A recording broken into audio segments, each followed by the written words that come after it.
Ladies and gentlemen, members of the jury, members of the roller tape film crew. Hold on. Hold on. Hold on, y'all.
Ladies and gentlemen, members of the jury, members of the roll the tape film crew. I don't know why my HD camera is not working, but we're gonna rock out with the little webcam that's on his laptop. Um, I'm actually on another live from Everything Boxing, and Blue Blood Sports TV is on Everything Boxing with me, Everything Boxing, and Monty Brown TV.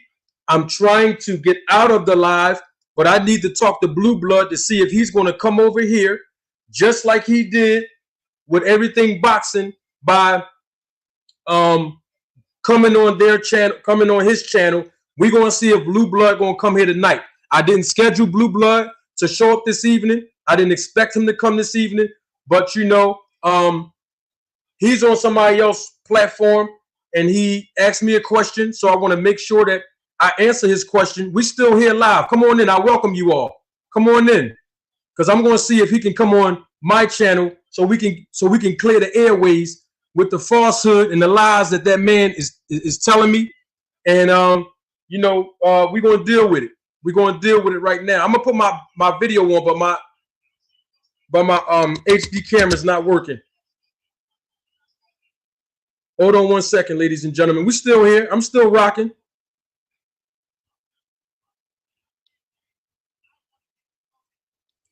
Can y'all see me and hear me clearly? Can y'all see me and hear me clearly, ladies and gentlemen? I just need somebody to say yes or no if you can hear me and see me clearly. My video, I don't know why my HD camera is not working. So we rocking with the regular laptop camera. I just need somebody to tell me if you guys can hear me, if you can see me. Blue Blood Sports TV is on my phone right now. I don't know if y'all can see that. So yeah, we're gonna get to the nitty gritty.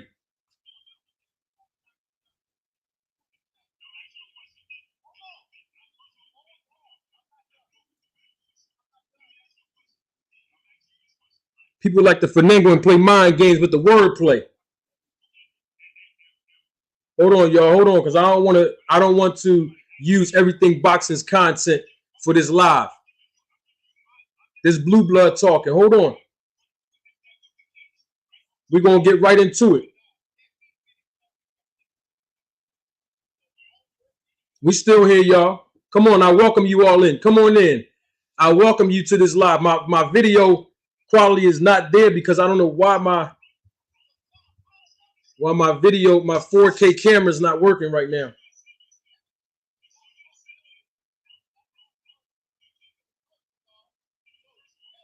Yeah, see, he's trying to talk over Everything Boxing.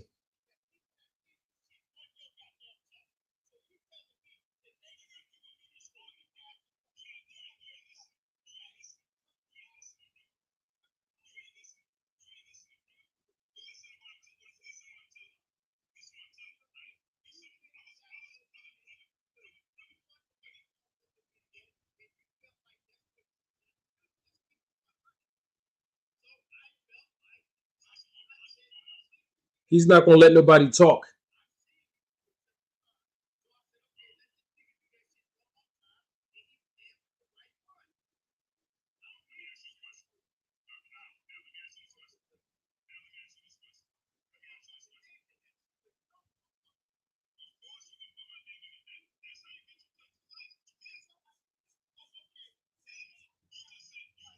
We're gonna get to my live real quick, but I want to ask Blue Blood to come on over here.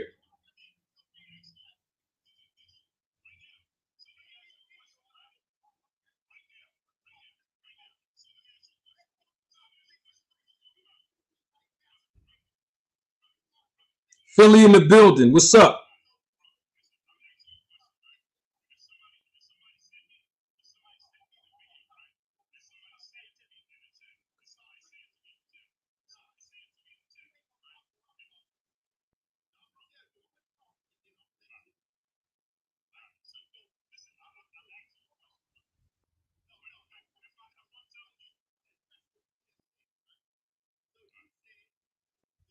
I just listen, ladies and gentlemen, members of the jury. Come on, come on in. I welcome you. This just happened, ladies and gentlemen, members of the jury, members of the roller tape film crew.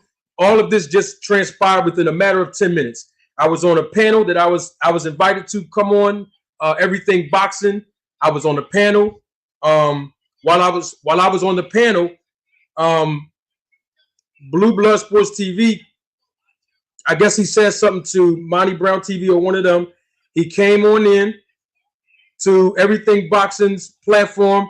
You can see me, Monty Brown TV, Blue Blood somewhere in there.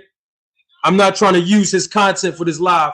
You know, much respect and salute to Everything Boxing, but I just want to let everybody know we still gonna get my live popping. But since he's on there live and he asked me, Blue Blood Sports TV asked me a question, so I'm trying to answer him. But right now, Everything Boxing and Blue Blood, they're kind of going back and forth. But I want to make sure I interject respectfully so I can continue on what we doing right here on my live, okay? So bear with me, y'all. We still here, live and living color.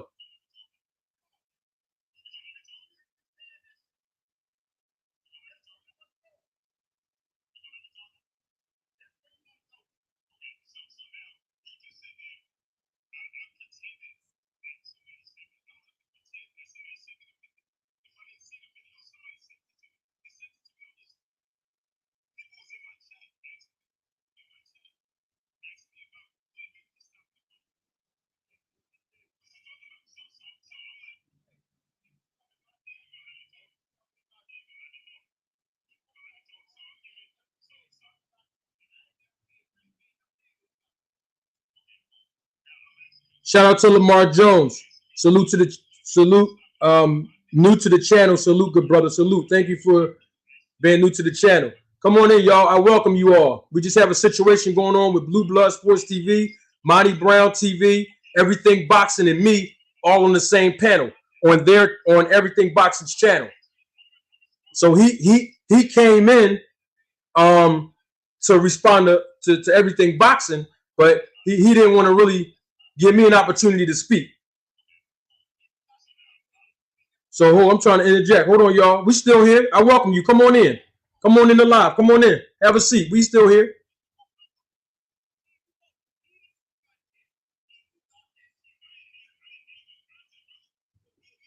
I'm not trying to use Everything Boxing's content for this live. So I'm trying to make sure as low as possible, but I need to hear so I can interject real quick and so I can get off of this channel and entertain you all, okay?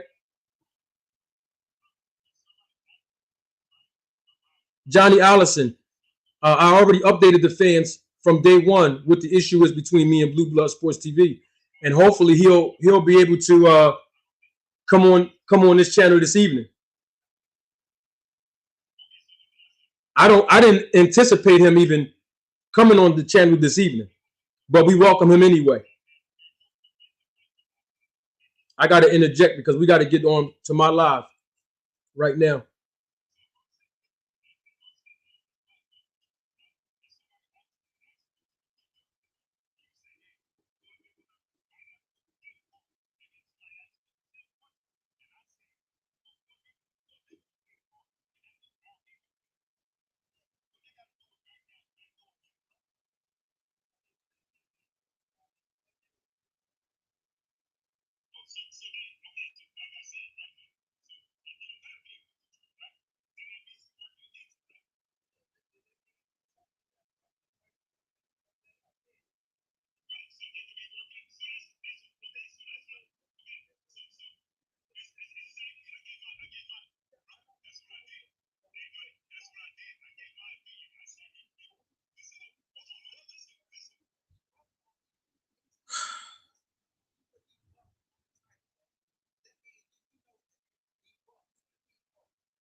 Ladies and gentlemen, members of the jury, members of the Roll the Tape film crew, come on in, have a seat. I apologize for my faulty video right now. I have my 4K camera plugged up, but it's not giving me, it's not allowing me to work my camera. I don't know what's going on. But we on the live right now, live and living color. Blue Blood Sports TV is on Everything Boxing's channel with Monty Brown TV and myself. This just happened about 10 to 15 minutes ago. I'm trying to break free. But since I have Blue Blood here and he asked me a question, I want to make sure that I really give him the answers to his question. No more accusations here.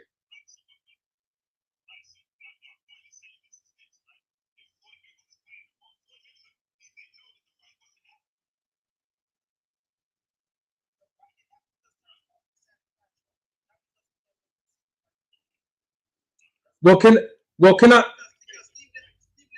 can I say?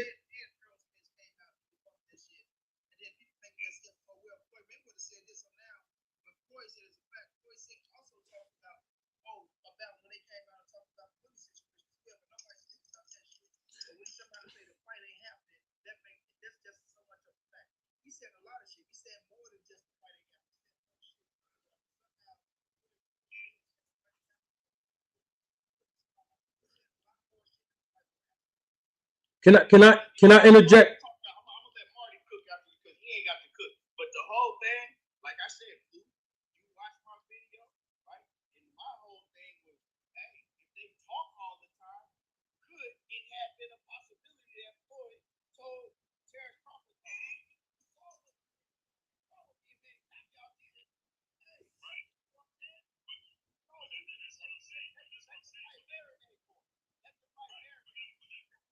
we have Blue Blood Sports TV on Everything Boxing TV's channel.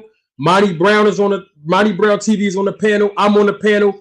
I'm not trying to hold you all up. We're going to get my live popping, but I wanted to address Blue Blood Sports TV right now while I have the opportunity to, because he jumped on the live, and I don't know if he's ever going to say something to me directly as a man, but you know, I'm not expecting him to come on my live no more. I already said that last Friday. But all these three guys are talking right now, so I want to get the airways clear with him right now, so we can be on the same page as men. And then I'm gonna get this live popping.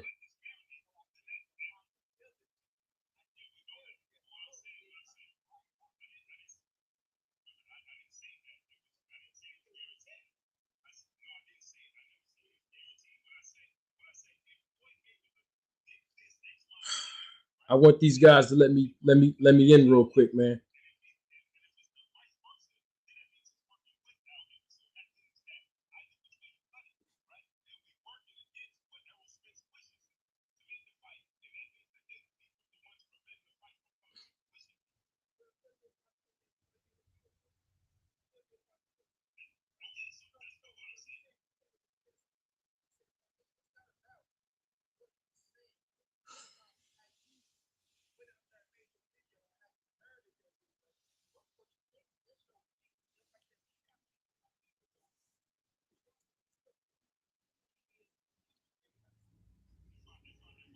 Salute to everybody in the chat.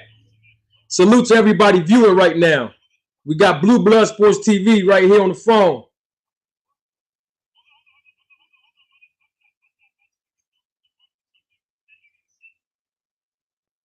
Salute, salute.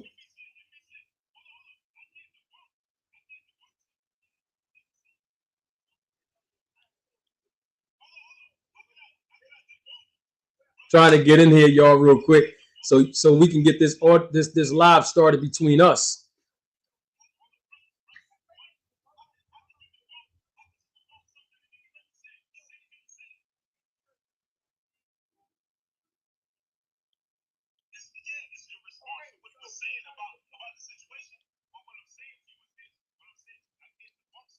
Boy try to slither his way try to be cunning with the words. He trying to be cunning with the wordplay.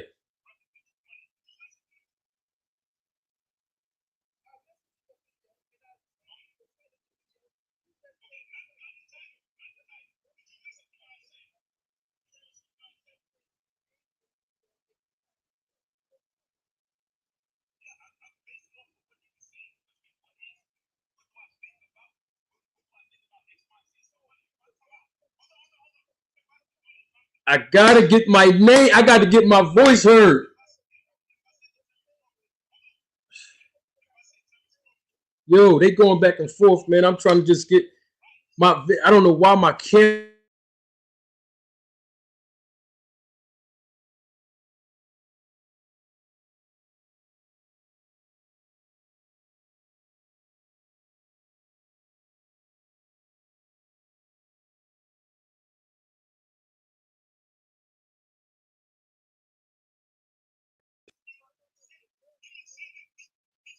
Welcome everybody in the live. Come on in. Come on in.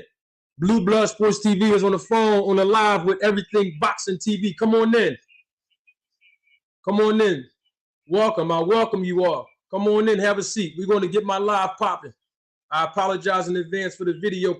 The video quality is a little shaky right now.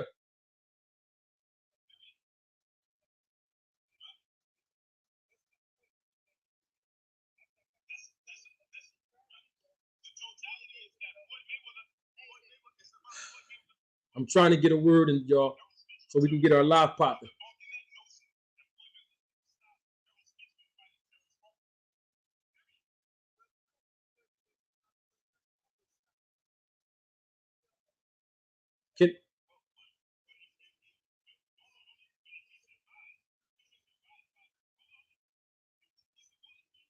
Dion, salute to you, sweetheart. Salute.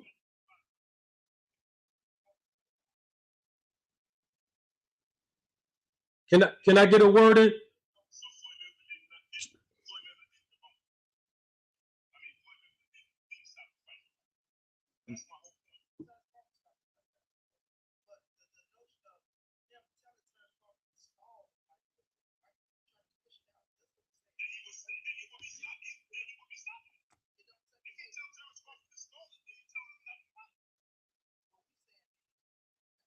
He know what y'all saying, man. He know exactly what y'all saying. He's playing the game with y'all, man.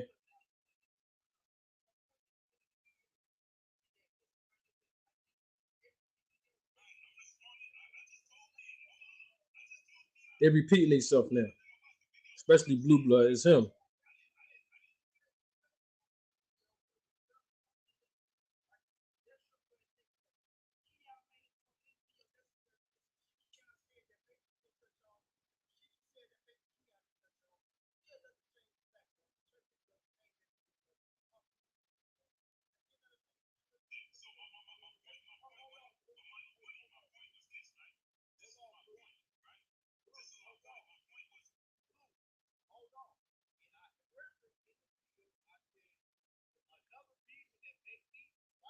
These guys got to understand, man. I got a live popping right now, man. I'm not trying to let everything boxing's content flow over here.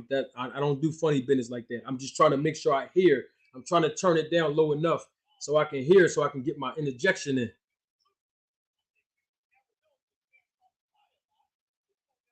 Shout out to everybody in the chat. Salute.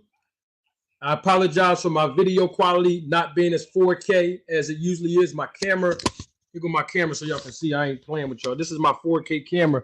It's not lighting up. It's not working. I don't know what's going on. And just 15 minutes ago, I was on a panel trying to get off the panel with everything boxing that they invited me on, and Blue Blood Sports TV popped on.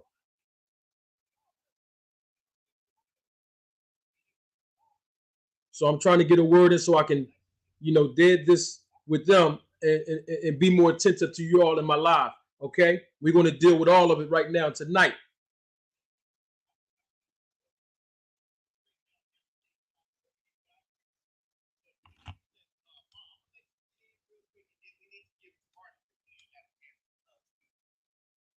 All right, well, here's my fault.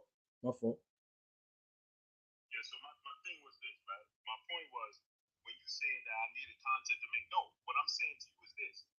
You know, like I know, that people say we gonna see when it's my turn to talk if he's still staying there and listen to what I have to say.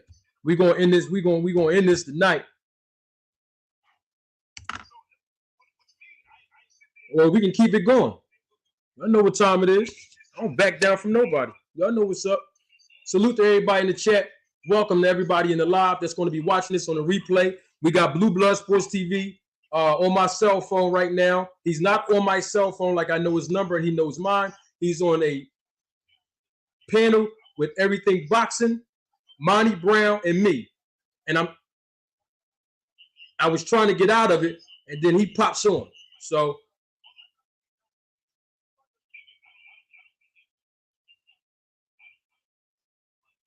come on, bro, stop. He capping again. He capping.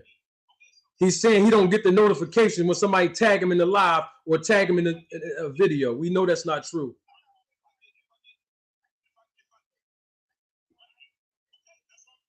Sometimes it happens, sometimes it don't.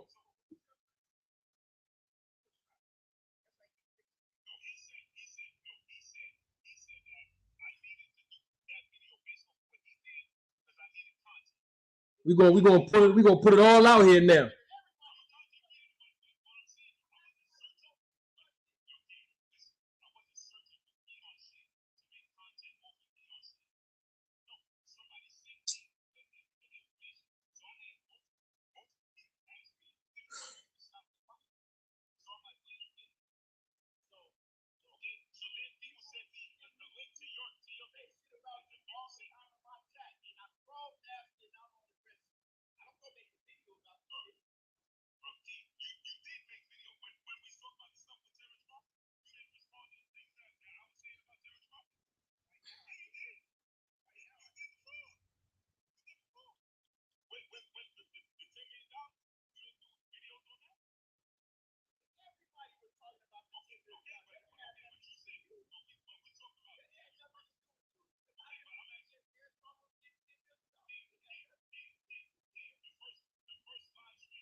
Welcome, y'all. Welcome. Everybody that's just joining the live, come on in. Welcome to the live. Have a seat. Have a seat. We got some good content this evening right here on the live, but we got to start it off right. Blue Blood Sports TV is on another live. I'm on a panel. I was trying to jump off once again, but he clicked on. So now that he's here and he won't come on my channel, I'm going to use the opportunity to say what I want to say to him live right here. Monty Brown TV's on it, on the panel. Everything Boxing TV is on the panel. Blue Blood and me. I've been trying to get a word in, ladies and gentlemen, members of the jury, members of the Roller Tape Film Crew. So I apologize about the delay of what's happening on this channel, but we still have entertainment and education coming your way. It is what it is. This is my opportunity to talk to them, y'all. So I'm not trying to lack attention toward you all, but I got to talk to Blue Blood while he's on somebody else's platform. He kindly joined their platform, but he wouldn't join mine. So this is the opportunity I got to take right now, if I can get a word in. And then I'm going to let them go, and we're going to continue to do what we do. Salute to everybody in chat. Welcome.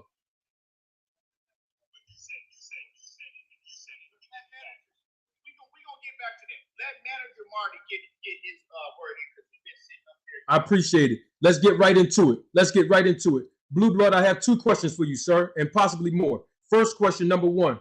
I'm on live right now. would you? If I sent you a link, would you come on my channel, bro? Not today. Nate, say no more. What day would you be able to come on my channel, bro? I don't know. Brother.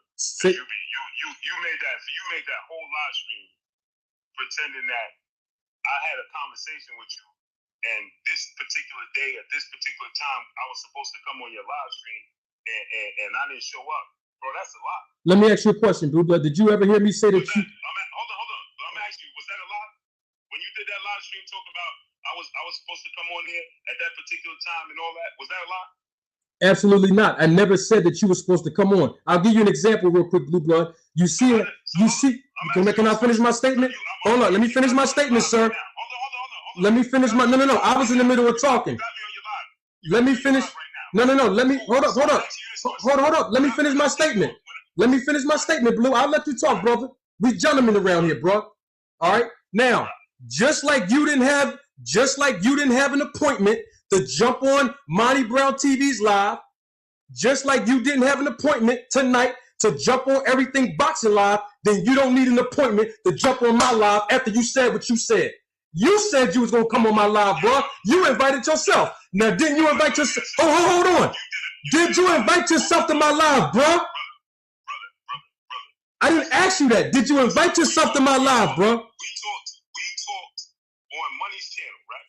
I didn't ask you that. Did you invite yourself to my live, bro? I'm asking you. All right, you ain't going to answer the question. Channel, right? That day, right? Huh? We talked on Money's channel, right? Okay. Okay. That day, I said, bro, I didn't even know what you did or who you was, right? Until people sending me the information, right? I told you that I didn't appreciate your stance on how you did it, right? You said you don't respect my handle, bro? Did you tell me you ain't respect my handle? You told me you ain't respect my handle? I said I don't appreciate how you did your thing, right? I didn't ask you that. Did you say you didn't respect my handle? That's the question. What's the difference? I said I don't. What's the difference? That's what you said on your live, my man. I'm saying to you in a gentleman's way.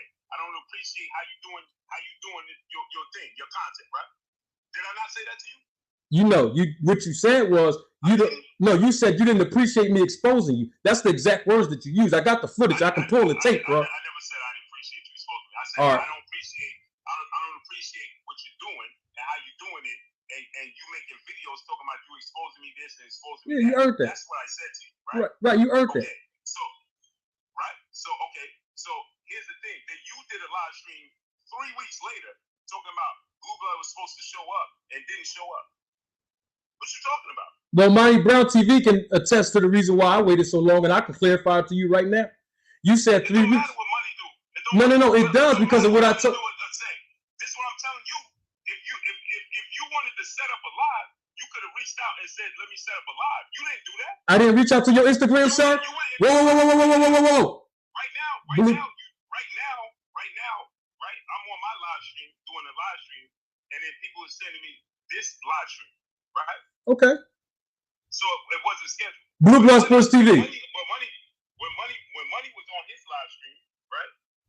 I didn't know Money was live outside, as you can see, right? It doesn't. Blue Blood. Did you get your Instagram? Did you get the Instagram message I sent you? No, I didn't get no Instagram message. I sent you a message on January. Oh, I'll tell you when. It don't matter when you send it. Why not? Why didn't you respond, bro? I tried to organize a live with you. I tried to organize. I told you I didn't see it. If I didn't see it and I didn't respond, then why you act like I was scheduled to come on your channel to have a debate? Because you said drop the link when you go live. That was the first time I went live, bro. I dropped the link. I said when you go live, I'll come on your channel. And I dropped the link. You can send me the link. And I dropped the link on you twice. I didn't say that particular day. How you drop a link on me and I don't even know you here? Bro, you ain't know everything boxing was here tonight. He dropped the link and you jumped right on. So what difference do it make? Bro, I was live while he was live. I didn't even know he was live. Somebody just sent me the link. All right, and people in my chat sent you the link too when I did my first and second live on you. Nobody in your chat sent me the link when you was live, brother. I got you. Did I tag you? When you was live that time, nobody sent me the link. I respect that. I respect that. But let me ask you this question. Since you said the bull gonna cut me off now.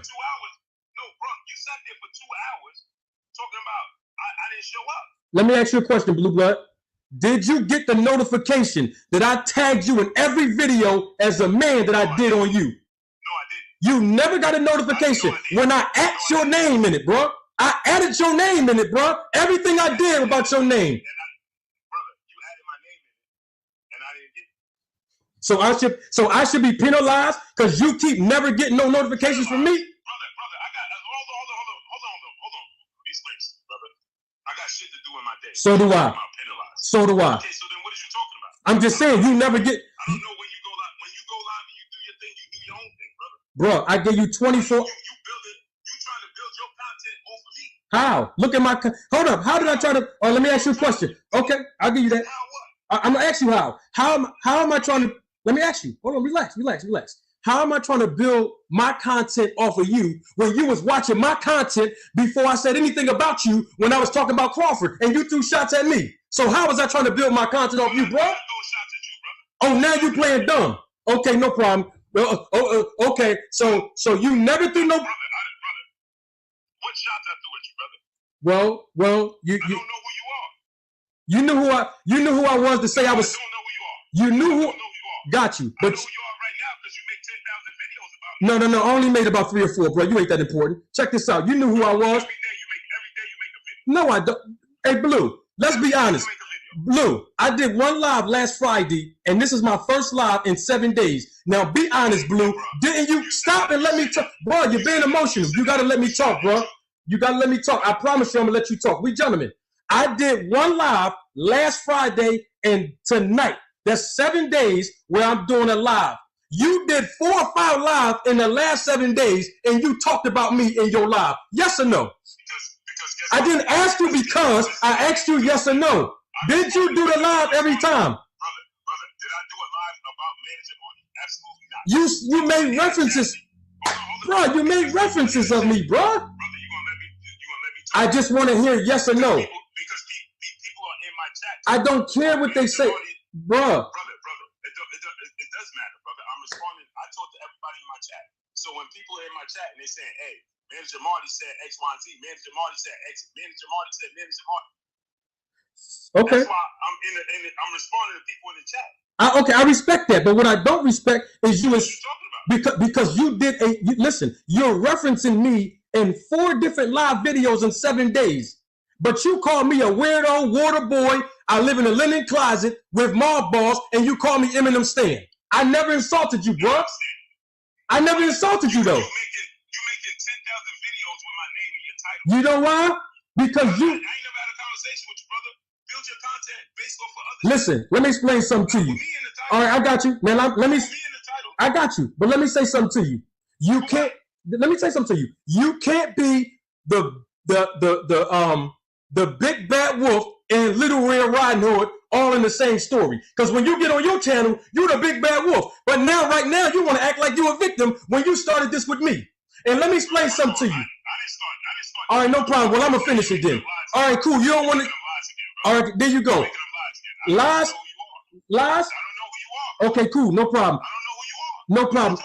Let me say this to you. You said I'm building my content off of you. I can assure you. Go to your top views. Go to your top video. Bruh, you are big on YouTube. Everybody's name. If I put your name in the title, I'm supposed to get those views. You big on YouTube, bro. I'm the rookie. Right. You don't get no. You talking like you big time, bro. So you building yours off of me? No, I'm not. Blue Blood. Let me give you an example of how I'm not building my content off of you. I wouldn't be on Monty Brown's TV's channel, Pool Boxing Counters channel, Everything Boxing channel, for 9 Boxing channel. These guys respect me because of the content that I do is real, it's authentic. And on top of that, I bring receipts based on the business of boxing where I make transactions. You talk about actions and reactions, and I talk about transactions in this business. My content speaks for itself, and you're not going to undermine my grind, brother. Hey, brother, I don't care about your grind. Your own man to do what you got to do. I don't want you to care about my grind, but you damn sure gonna respect me. You care about my grind because you keep mentioning me in your life. Bro, you're insulting me every video. You think I'm not gonna stand on my square, bro? Brother, what video did I? You are delusional, brother. I don't know who you are. I'm delusional. Videos about me. You delusional. I'm delusional. Yes, you're very delusional. How am Blue? You making videos? You making videos putting me in your title? Yes, I am. I didn't reference you until people start showing me and sending me stuff. But you talking about me? I don't even know who you are, brother. I don't know who you are either, though, Blue. But you know what? You know enough. You know who I am. You just said you know who I am. No. I don't know who you are. You just said I'm a big content. I mean, I know you got 182,000 views, 182,000 subscribers. Everybody knows that. That's public record. So brother, this is what I'm trying to tell you, right? If I never referenced you for anything because I didn't know who you were, respectfully, I'm not trying to downplay who you are and what you do. I'm just saying I didn't know anything about you. Did you? Some people started sending me stuff that you're mentioning me. Okay. And you didn't respect it. You didn't respect the videos I put out there exposing you, bro. You didn't like that. Right? I don't know. Y'all still there? Yeah, we here. Yeah, Blue Blood. Go ahead, I'm listening. This, right? You said I started this. Brother, I didn't know who you was. So you started referencing me. Whether you make a video saying you're debunking me or you exposing me. Listen, just listen to what I'm telling you. Go ahead, I'm listening. If you make a video talking about I'm exposing. Ladies and gentlemen, members of the jury, members of the Roller Tape Film crew, we live. Blue Blood Sports TV on somebody else's channel. This is the best we got right now. He won't come on my channel. Referencing you doing anything. Bruh, you tagged me in the video and you threw shots at me telling me I got self-hate all because I'm saying something against Bud Crawford, bro. Brother. If you saying something to me about me, I'm responding to what you said about me. I don't know who you are again. You knew who I was after I put that. Brother, it doesn't matter. You making videos, you're making this stuff up as if I started referencing you out the clip. No, I don't never. know who you are. Bruh, you keep saying you don't know who I am, but you knew enough about my content to repeat some of the things that was in my content on your channel when you was throwing shots at me, all because I was saying something about Terrence Bud Crawford, bro. I already exposed you in the first video, bro. Don't let me run the tape on you again, because we got the evidence, bro. You know what you did, bro. Now you want to be a victim all of a sudden. Come on, bro. You got to keep it 100 as a man, bro. Brother. You can do what you feel. I don't go by my feelings, bro. It's not about how I feel. Listen, brother. What you do is irrelevant to me. Okay. It's irrelevant to me. Okay. The reason, let me explain this. Let me ask this. Did Manager Marty report? The reason I came, hold on. The reason I came on Money Channel because I know who Money is. Okay. The reason, and me and Money have a personal relationship. Me and Keon have a personal relationship. That's why I came on here. Right? I'm no slight to you, brother, but I don't know you. All right, well, why you ain't come on my channel, bro? I never knew you to reference you in anything. But you never knew nothing you did, brother. I never knew nothing you did. Right, but you knew enough to know. You was the one, regardless if you feel like you started making videos, you feel like who was this and who was that, and you wanted to bump Blue and expose Blue and all that. You did that. Yeah, you earned that. You earned that, bro. Whatever. You invited yourself on my live. You invited yourself on my live, Blue Blood, and you didn't keep your word, bro. Right or wrong? As men, right or wrong, bro? Right, so let me ask this, Manager Marty. Blue, did Manager Marty flag your channel? You know that's some holy shit that you put on his name. Yeah, this nigga flagged my channel. All right, put the evidence up. Put the evidence up. All right, well, show the evidence. You know you did. All right, show the evidence. You know you did. Show the evidence. Show the evidence, bro. We ain't got to. Blue Blood. Put the Blue Blood. Put the receipts up. All right, put the receipts up. Blue Blood. Blue Blood, put the receipts up. No more talking. Put the receipts up that I flagged your channel. This is what I'm gonna say to you, brother. Acting like the police, nigga. Hey, brother, my good brother, do what you do in your life. I'm always do what I do in my life, bro. But I want you to show the evidence that I flagged your channel, bro. You put that on my name, bro. All right, well, I'm talking to you now. You came to talk to him, but now I'm talking to you now. Yeah, brother,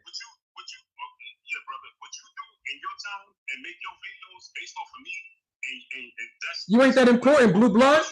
Blue, you not that important, bro. Brother, I've never made one video But you've been throwing shots at me in your live. Brother, you got how many videos you got with me in the title? You said I'm not important, right? You're not important. No, you're not important, bro. I'm not important. No, I'm just clearing my name, bro. You keep throwing shots at me in your live. I'm not important, but you talking about you exposed.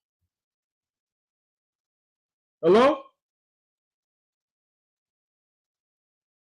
Ladies and gentlemen, members of the jury, members of the Roller Tape Film Crew, we have Blue Blood Sports TV here. Oh, there you go.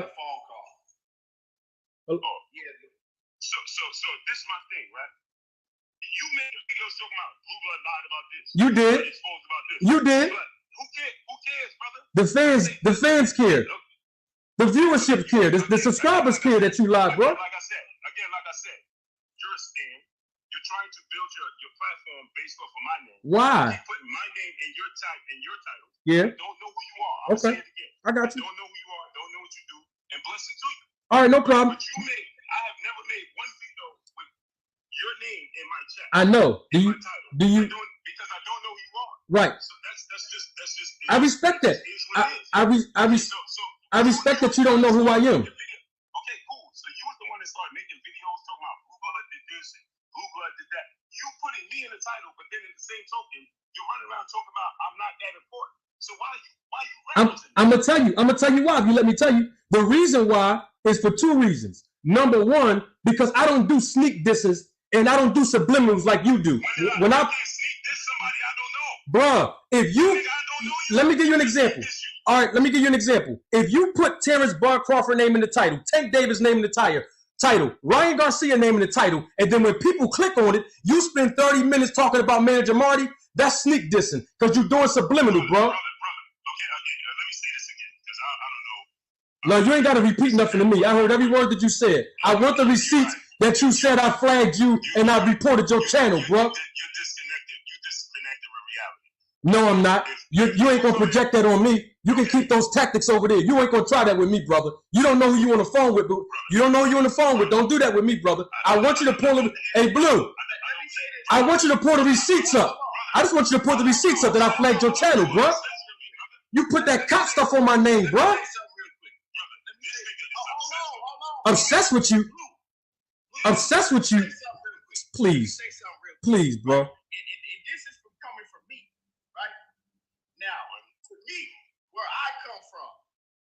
If somebody report your channel, I don't play about no shit like that. I don't give a fuck with videos. World Combat Sports that made videos about me. Whole bunch of dudes that made videos about me. I ain't never going to flag nobody's channel. So what I'm saying, right? If somebody flags somebody's channel, to me, that is some bitch ass shit. I agree. But in order, right? If you gonna put that jacket on somebody, right? You gotta be able to prove that and say, okay, I know, because I think certain dudes didn't flag my shit because YouTube was fucking with me. I mean, I turned it down because there's a lot of profanity use in the language, in the vocabulary.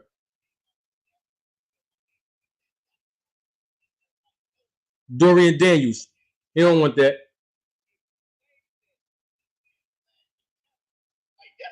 to the police, you know what I'm saying? Yeah. In the internet, whatever you want to call it. It's all over the internet, but to me, that's like going to tell the police on somebody, right? So if you saying that he did that, and you saying that you know that he did that because they showed you who did it, well, you got to be able to show people, man, hey, this dude flagged my channel. Pull the receipts up. When I said everything I said about you, Blue Blood, I pulled every receipt up on you and what you said. So pull a receipt up on me that I flagged your channel, bro. I would never do nothing crazy. I ain't no nut like that, bro. I would never report nobody's channel and flag them or try to. I didn't even know what reporting and flag meant. I actually Googled it and people was reaching out to me, teaching me what it meant, bro. I'm new on YouTube, bro. So I'm telling you to pull the receipts up, bro. Or clear my name, or apologize like a man if you know I ain't do that, bro. No, you acting like you Red Riding Hood again, bro. Brother, you can say what you want. I want the receipts, bro. Forget what I say. Roll the tape on me. Roll the tape on me, bro. Roll the tape on me, bro. Brother, you can do whatever you choose I ain't asked you about what I can do. I don't need no man to tell me what I can do, nigga. I'm a man. I want you to pull the receipts up, bro. Okay, brother, listen. You know what you did. It is what it is, man. I want you to pull the receipts up, bro. It is, brother. It is what it is, man. Listen. That's not good enough, Blue Blood. Your man, everything boxing just told you what you got to do, bro. You got to pull the receipts up, bro. Brother. You do what you want to do in your life.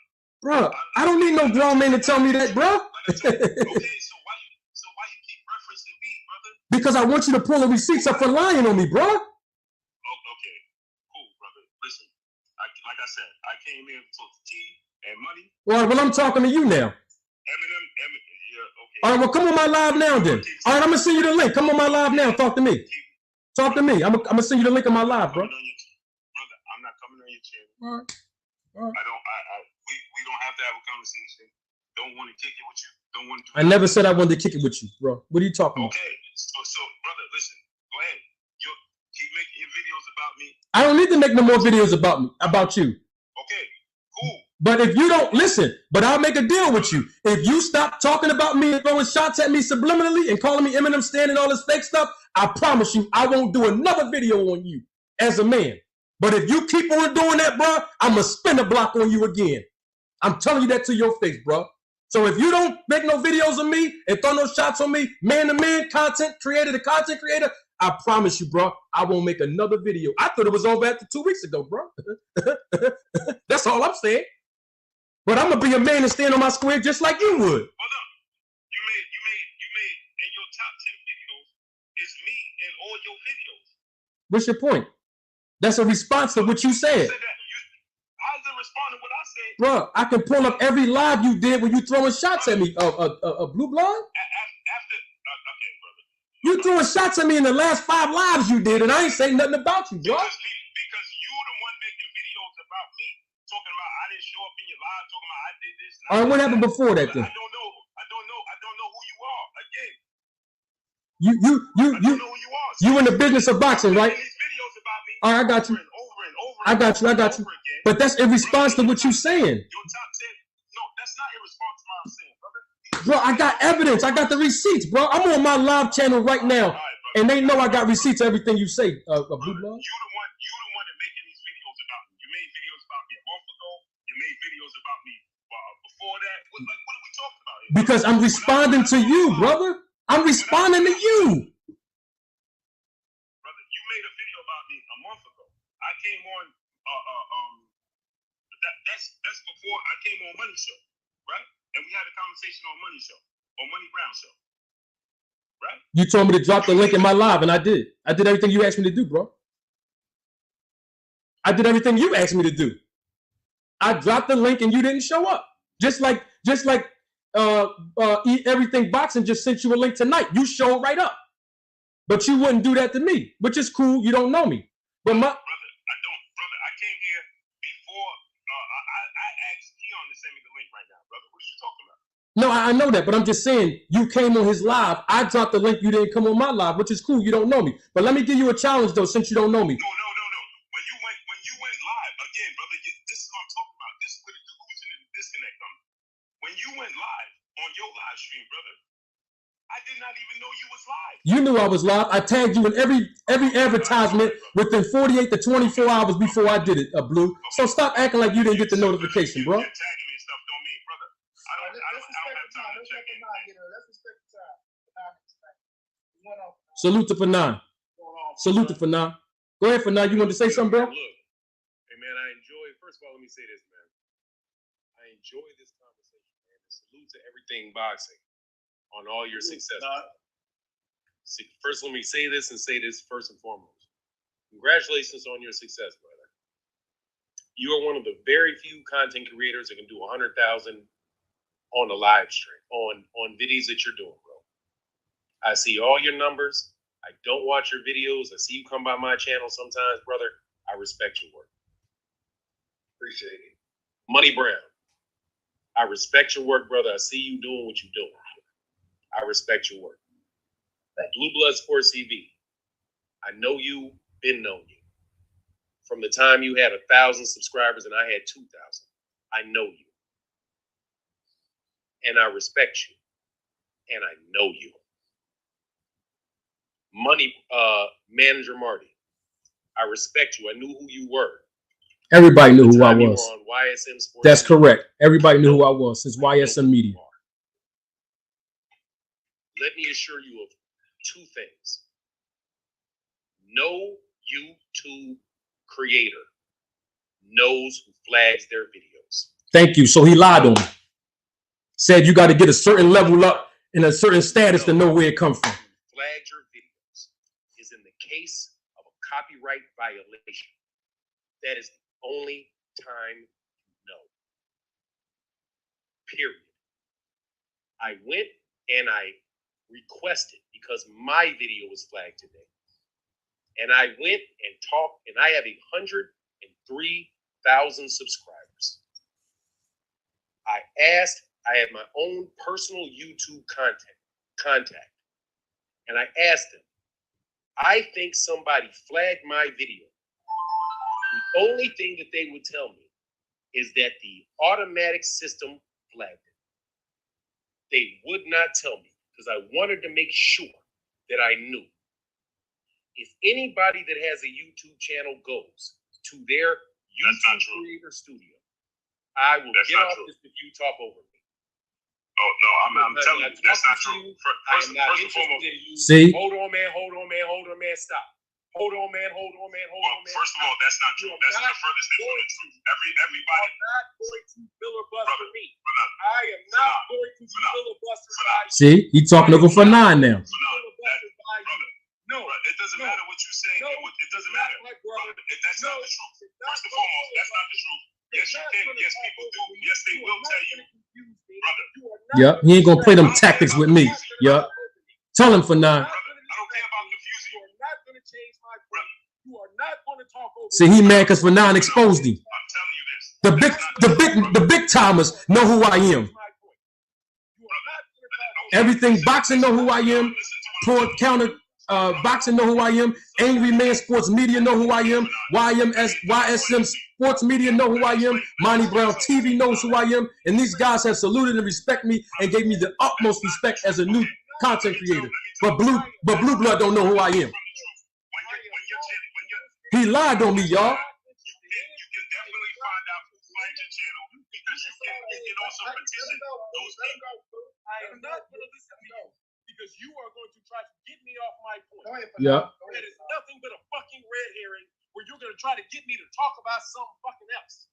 I apologize for the profanity, y'all. I don't use profanity in my language. I apologize.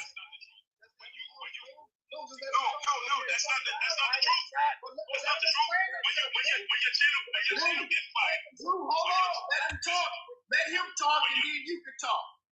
Let him talk and then you can talk. You can say whatever you want to say when I'm off this channel, because I am not debating you. I am not interested in you talking over me. I am not over you trying to fucking moonshine me, slick me. Shout out to AM Sports Media's in the chat. Salute to y'all, brothers. Y'all got great content. Great content. Y'all subscribe to AM Sports Media. I've been nothing but professional, and I maintain integrity in every piece of my content. I'm not going to let this guy, Blue Blood Sports TV, undermine my grind and say that I built my channel off of this person. Not even going to call him a name. I got to remain professional.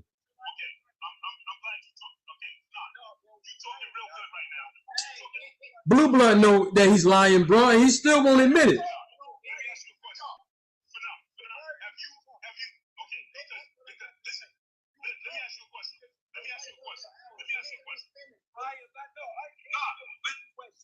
I ain't answering no fucking questions. Okay, I go ain't ahead. doing none of that bullshit slip shit you do. All right, for now, go ahead. I am because finish. Thank you, brother. Because see, my personal, I know people that got. Hold on, let Fanon talk. Let Fanon talk. They told me you can't find out. I've talked to people behind the scenes. They said, let me tell you. Let Fanon tell him. Because niggas is all, you want to talk about what niggas trying to do. I'm getting 100 fucking emails talking about nigga jump on. And I don't say I don't jump on. He jumped off. I don't fucking He jumped off, Fanon. He ran. He ran. You do not know who flagged you. You do not know. There is no way to know that. The only way on YouTube to find out that somebody did something to you Thank you. If it is a copyright infringement. And I never asked none of these guys to stand up for me and say none of this. This is not rehearsed, ladies and gentlemen. That if you submit this, that's why you got to treat people with respect and honor people, y'all. Period. And there is no difference. Salute Paul Counter Boxing in the building. Y'all subscribe to their channel. I think it's a group of those guys. Y'all subscribe to their channel. They know who I am. It is not possible. That's why you don't want to show receipts, because there are no receipts. Thank you for now. Absolutely impossible. Of flagging people, and I did the same thing. You never know, and the reason you don't know is because what if a 12-year-old kid flags you? Do you think they're going to give you an address and an email of a 12-year-old kid that flags you? Salute to everybody watching. No. Salute. Come on in the vid. Come on in the live. Come on in. I welcome you in. I welcome you in. Those that are watching the live on the replay, I welcome you in. Come on and have a seat. Not know, unless you have a name. I want to know why I can't get a name, and I spend a bunch of time today. 6 hours. I've spent over an hour of my time going back and forth with YouTube to try to find out. Shout out to my man, Mr. Pragmatic. Blue knows who you are, Marty. I know he does. I know he knows exactly who I am. He's watching my content, piggybacking, making content off of what I say. You know who I am. Now, the only thing I will add is, again, I didn't want to talk to anybody other than say this. Everything this man said, I've experienced. Everything boxing said, I have experienced. Myself. Where I do a video and there is a sneak diss rebuttal to it. That's what he be doing to me. Right. And I don't have to go, fuck. This nigga over here, this nigga here. Y'all want to say nigga? I'm sorry, y'all, with the racial epithets. I apologize.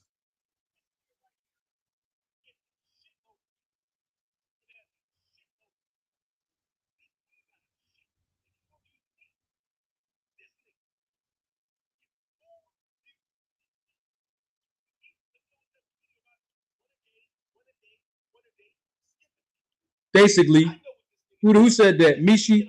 Oh, I gotta put this up there because that's what the problem is. That's like calling somebody a snitch with no paperwork. Thank you. Who said that? Me high 78. Salute to you. Exactly. He's calling me a rat and a snitch, going to the police, the YouTube police, and I want him to clear my name.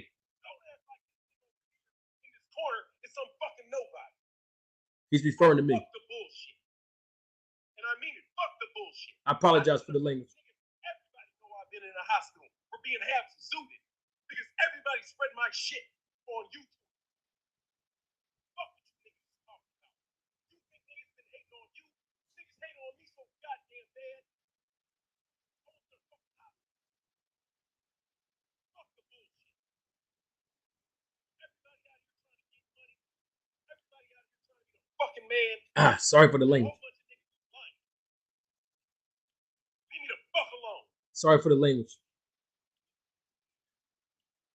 Got potential. He's pointing to me. Do his shit. Does he know what he's fucking talking about? He's pointing to me, y'all. And you say not healthy, I don't give a fuck. Sorry for the language. This nigga got a better channel than me. Yeah. Sorry for the language, y'all. Salute to Mr. Pragmatic. Thank you for that contribution. He says, Blue says he doesn't know you, but he knows the content of your videos. Doesn't add up. Exactly. He knows who I am. And he started this with me, and he knows it. I mean, I didn't know who he was. I'm new to this YouTube. I don't know everybody, man. No, this man did not flag anybody. You don't know if this nigga flagged anybody. I didn't flag nobody though, for now.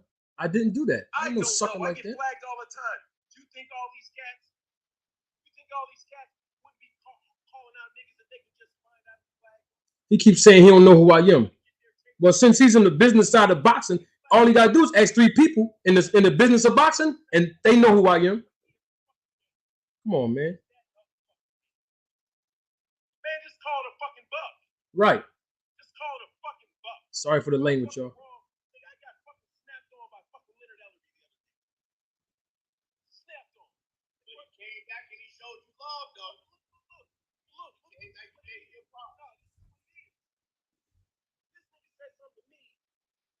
that fucking wrong? What's wrong? I made just like you said. I made an assumption and said maybe this is the fucking case. Maybe this is the case. And so what I did is I was like, you know what? Fuck that. You're right. You're right. My bad. I'll take the video down. That's what real men do. One up. And that's it. End of the fucking shit. End of the shit. That's what real men do for now. I just want the record to reflect that when you were trying to. Hold on, man. I apologize. I just wanted to hold just for 1 second. I got you. I want to tell you I got respect for Blue Blood. I do. It's cool. That man is on his grind. I never say his name. Yo, you have. Oh, I gotta say this. Benan, you cowered out. I didn't cower out. Dion, salute. Thank you for your contribution, sweetheart. Thank you so much. In telling somebody the truth, I don't give a what. Who cares? Sorry, y'all, for the language. Racial epithet. Better. Yeah, my bad. Better to fucking tell somebody. Look, man, I fucked up. Because you tell somebody I fucked up, then you. Ladies and gentlemen, members of the jury, members of the Roll the Tape film crew, I wasn't trying to include this portion of this live onto my live or to use somebody else's content. I was not trying to do that. Don't frame this man. Don't frame this man on that, bro. This is him talking about. That's not right. Because we don't, you know everything boxing. Can you find out who flagged you? You can't. Hey, Money Brown, can you find out who flagged you? Hell no. That's why I got that up off of Memphis 49. Thank you all. Thank you. I appreciate that. And that's the only reason I wanted to jump on here because I got 100,000 subs. So if you say it is about the fact that you got 100,000 subs, I can tell you that doesn't change. You get your own personal dude at about 50. You can call and start talking to people at 50. Not 150, not 300. Nobody knows who flags you because YouTube respects and protects people that are trying to help them. I gotta turn that heat down. Getting hot, man. Some child my thermostat on high. Or they're putting some type of hate speech like anti-Semitic stuff or anti-homosexual stuff or anti-black stuff. They never, ever, ever tell you. And I don't want to debate nobody. I don't. Tomorrow morning, I'm going to act like this shit didn't fucking happen. I agree. I had one too many of these McAllens, brother, but you need to know these is nice. What is the McAllen? Nah, it's that Scotch white boy whiskey, brother. That's a 12-year Scotch, bro. But if you got a question for me, bro, I'll answer a question. I want to say this for now. You kept it real. Everything you said was facts. You came here, gave everybody respect.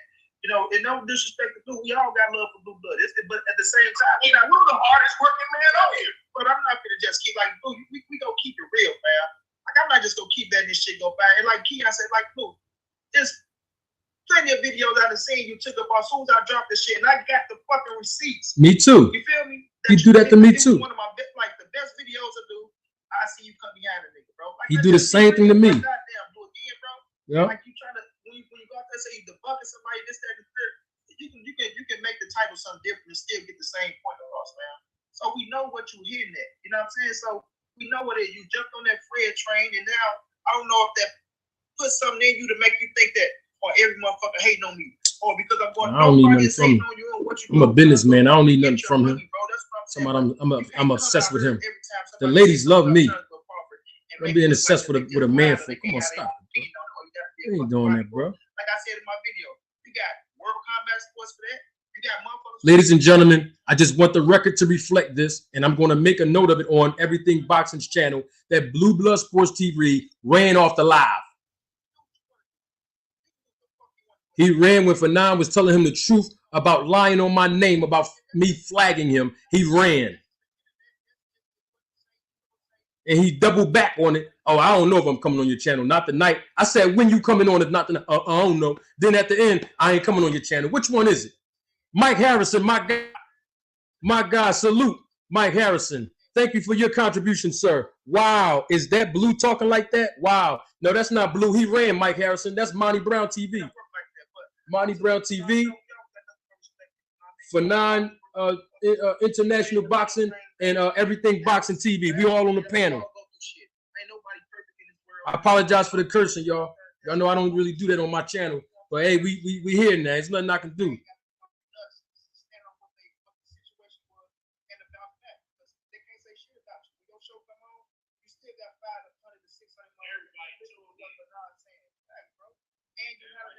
I appreciate that, bro. But look, man, on the real though, hey man, it's a lot of love to everybody, man. Yeah. But and I'm telling you, man, the one thing that we like about y'all brothers, man, like for real, you dudes are talented, you smart, you young. Every one of y'all are doing your things, man. Dog, I put some shit up on my Twitter, bro. Put some shit up on my Twitter today, man. Sorry for the probably language. didn't know what it meant, but dude, there is no alpha wolf. Y'all, I don't know if y'all know that people talk about alpha wolves and alpha. I'm the leader. There is no alpha wolf, bro. The person that runs the pack is the one with the most experience or the most knowledge, and his appearance of the other dogs run. Brother, I'm gonna be off of YouTube in 10 years because I'm gonna be 65 fucking years old. I'm not gonna do this shit. You niggas for real. Sorry for the racial epithets. But please pay respect to the game, man. And don't put yourself and your ego and all that shit above what the fucking shit's about. Niggas talking boxing, enjoying boxing. It's supposed to be some shit that's fun. Salute be the God. God. Out here, tell some shit to somebody that you really feel like you enjoying and you thinking, and have to have your shit just fucking all that dumb shit. Mm-hmm. And I mean that shit, man. And don't slip, bro. Money, you ain't know. And I'm gonna tell y'all, for anybody that fucking really knows me, dude, my brother is fucking probably worth 20 million. I mean, like, he's fucking dumb wealthy. My dad was dumb wealthy. They did real shit, like real money shit. Sorry about that, y'all. One thing my dad told me, because I was like, man, I just want to get to the next level. I want to get to the next level. What he told me was, there is no next level. There ain't no next level. You 6 feet tall today, you're gonna be 6 feet tall 5 years from now. Ain't no difference, bro. You ain't no better than me. I ain't no better than you, bro. Period. Ain't nobody sitting on top of nobody, man. But nobody deserves to motherfucking jump out there, bro, and have a nigga be like a liar and a fucking thief, all that shit with no integrity. A motherfucker that will go and fucking sneak you and fucking flag your video and try to fuck with your money has no integrity. Right. So to have this man accused, and you know me, man, everything boxing. Every time I listen to you, you're like, man, I ain't that nigga who's not gonna fucking tell you. I'm that dude. I'm not gonna say your name. I ain't gonna say your name. I'm not gonna do none of that shit. That's me, because I just don't want the smoke. I don't. I'm gonna say your name. Going about my business. I'm gonna say your name. It's not right to have this dude right here being labeled as a fucking stan and a weirdo and all that, and a weirdo and a sneak thief and all that bullshit. When number one, nobody on YouTube knows. I would never do no nut stuff like that. Ain't even my character. Who flags their videos? If you can find one person that can show you receipts, literally show you where it says the name of any fucking body on YouTube, I'll take my word back on a video. I'll put a video on my channel and say, I was wrong, I apologize. But it ain't never gonna happen because you're never gonna find it. So to accuse that man of doing it, just to make it seem as if this guy is being personal, that's ad hominem. And I talk to people all the time about the number one way to know a con man, the fallacies. They will ad hominem. You are a liar. You are a sneak. You are a snitch. Mm-hmm. This man is a judge. Talking about me. Literally has a license to judge boxing matches. Talking about me. He is a registered manager. Talking about me. This man has a professional understanding of the sport of boxing. Talking about me. No, man, it's not fair. But I wasn't. People say let Blue talk. Because I wasn't here to talk to Blue. Blue ran. I was here to talk about manager Marty, who people said, look, man, let this dude on your channel. Let this dude on your channel. I was like, why? Because they're like, man, they running this dude's name. They running this dude's name. And just like I did for BFTB, you can ask BFTB if I didn't do the same thing for BFTB when Cass was running his name.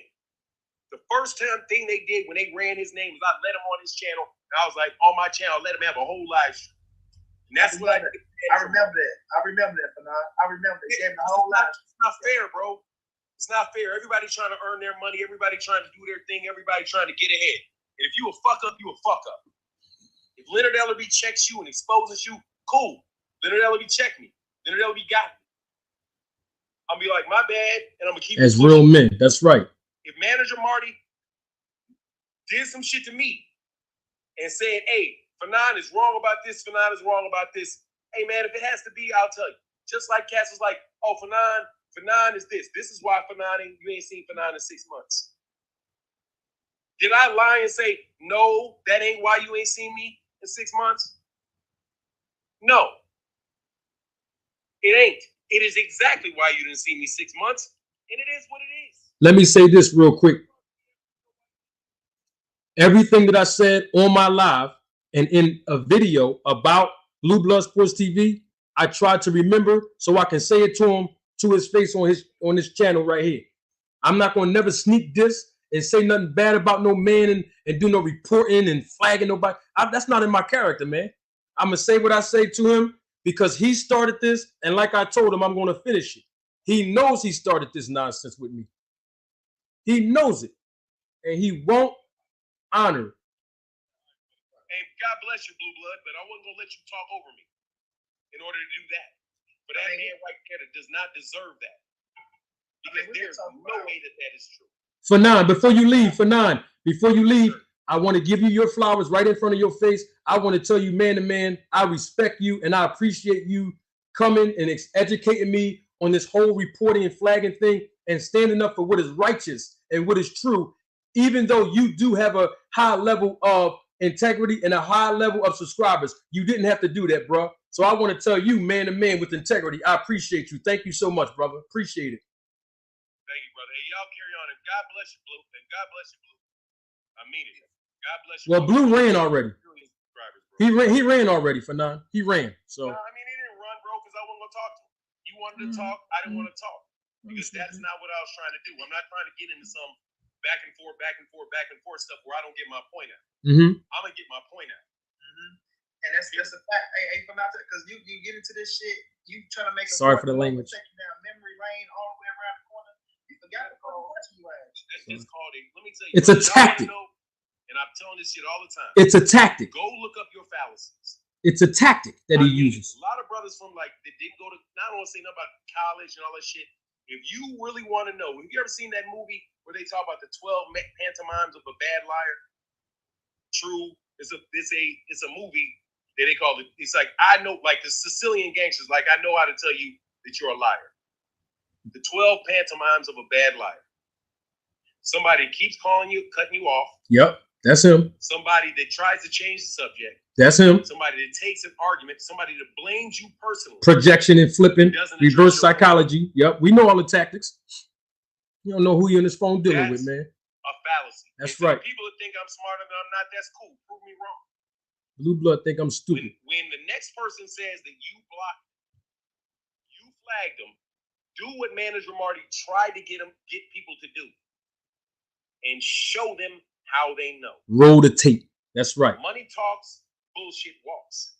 You can send it in an email. You ain't got to put it on TV. You ain't got to put it on here. Send it in an email. And let it know where it says Manager Marty channels flagged you for slander. However, since you bitch ass niggas want to fucking go an extra step. Whoa. Sorry about that, I dare you to research because they said slander, didn't they? Yep. Go to. Yep. He said I slandered him. On my channel. And I want you to do it to me. I want you to complain about slander. Do you know what YouTube is going to say? And I dare you to go do it. They're going to say we can't do anything with this because the definition of defamation changes from jurisdiction to jurisdiction. Sorry, y'all. I got to turn this heat down. Let's take that to a court of law. And when you go to a court of law and you get a court order, give us the court order and we will take it down. For slander specifically, they will not do anything with your video unless you get a court order. So I want to know how for slander, you know anything. When YouTube's guidelines say they won't do anything about it until you go to a court of law, because the rules for slander change based on jurisdiction. In the UK, their jurisdiction laws are completely opposite. Hey, I'm ready for that. Completely opposite. In the UK, it's on you, my mic on. the person that said it, to prove that you didn't slander. In the United States, welcome everybody that's coming on in. For those that are on a replay of this live, thank you for joining the viewership here. I apologize that it looked like, I'm not continuing with my live, but I can't even get off of the live with everything boxing because 10 minutes before I was scheduled to come off and open up this live, Blue Blood Sports TV got on the live. I guess somebody sent him the link. He jumped on. He said some things to me, and it just went into a whirlwind of everybody discussing their issues with one another, particularly with Blue Blood, basically. And so this is for International Boxing Channel. Salute to him. Subscribe to his channel if you haven't. And he's giving education on the flagging and the reporting that Blue Blood Sports TV lied on me and said that I did to him. And when it was time for him to prove and show receipts that which he was challenged by me, and then he was challenged by he was challenged by Fanon, when Fanon was really grilling him about showing the evidence, he ran off the live. Don't know. Period. And there ain't no reason to debate it because it's right there on YouTube. Yeah, you don't know. Like I said, I'll ask people because, like I said, I had a problem with my channel. And I'm like, man, is it any way to find out? So I asked one of my partners that got more subs than all of us. He like, you could have 3 million subscribers in that. Yeah, you can't find that out. There's no way you can find that out unless it's a copyright infringement. Think about this, brother. Just think about this. If you had 3 million subscribers and you put out on your Twitter that this person flagged you, what do you think is going to happen to that person if Jake Paul puts that on Twitter about you flagging him on YouTube? Oh, they're going to kill this guy. He's going to be indicted by millions of people. That's correct, and that's what Blue Blood tried to do to me. They will never do that, bro. Not especially the people that are big. Go and lie on me like that. That ain't cool, man. The opposite. They won't do it because you're big. Because you have the ability to fuck over other people. Sorry about the lane. Again, you don't have to take my word for it. Roll the tape. Go to YouTube and try to complain about slander. You can't roll the tape. Y'all see my emoji? Roll that tape. That's right. I'm out of here, brother. And y'all can hate on me for the rest of your lives. I don't give 0 fucks. And much love to Blue otherwise, but brother, I'm not gonna let you cut me off, bro. I ain't a rookie. Salute. I ain't Blue. Holla, brother. Yes, sir. Yes, sir. But and as far as Blue Blood, like I said, don't nobody stop watching his content and supporting him. I ain't trying to hear none of that. I ain't trying to hear none of that. Facts. I get people all the time in my chat. Blue Blood said this and Blue Blood said that. I don't go make no video about the shit. I just look at the shit and keep rolling. So my thing with Blue is when he said, "Oh man, you're sending me this," so I think he know. Made a video and backdoor my shit because you wanted to. You wanted to make some content off of it. That's what you wanted to do. It didn't have nothing about, oh man, they sending it to me. So You see everybody channel, bro. These people that send you shit don't dictate what you do and what you don't do on your channel. That's right. So let's keep it 100. That's right. That's my whole thing. That's right. Let's stop trying to act like, oh man, they sending it to you. He see it. Hey, I mean, anything, like Money said, man, anything that is said about Terrence Crawford, all of a sudden now, you think that you gotta respond to it. Mm-hmm. Wasn't never like that before, but anything anybody says to about Terrence Crawford, you think that you gotta go in and respond to it. Cool. I don't know what you got going on, but you know, people that see that the changes took place, you done switched up. Jay Wash says, just refreshing the super chat. I appreciate you coming through. Refreshing that super chat. Super cap. Super cat. Super cap. I didn't even see that. Hey, everything boxing. Yes, sir. I salute you, brother. Monty Brown TV. Much love and respect for both you guys. I'm actually on my live. I wanted to say this publicly to you. I appreciate you having me on. I don't want the subscribers or viewers to think that I'm trying to cross market or take your content, but I had to do my live, and it just so happened. You know what I'm saying? I ain't no. Like one thing about me, man, I don't care about nobody coming. Like if I don't fuck with you, I'm gonna let you know I don't fuck with you. I'm not. You ain't getting on my panel, and I'm probably gonna call you, you know what I'm saying, a whole bunch of motherfucking names with them. Hey, let me set this up before you go back. You can drop your link. You know what I'm saying? I ain't that type of person. Okay. We all respect you, bro. Let me tell you something, bro. And I told this to Keon, fam. You go be big. Like Gutter TV say, you go be big, fam.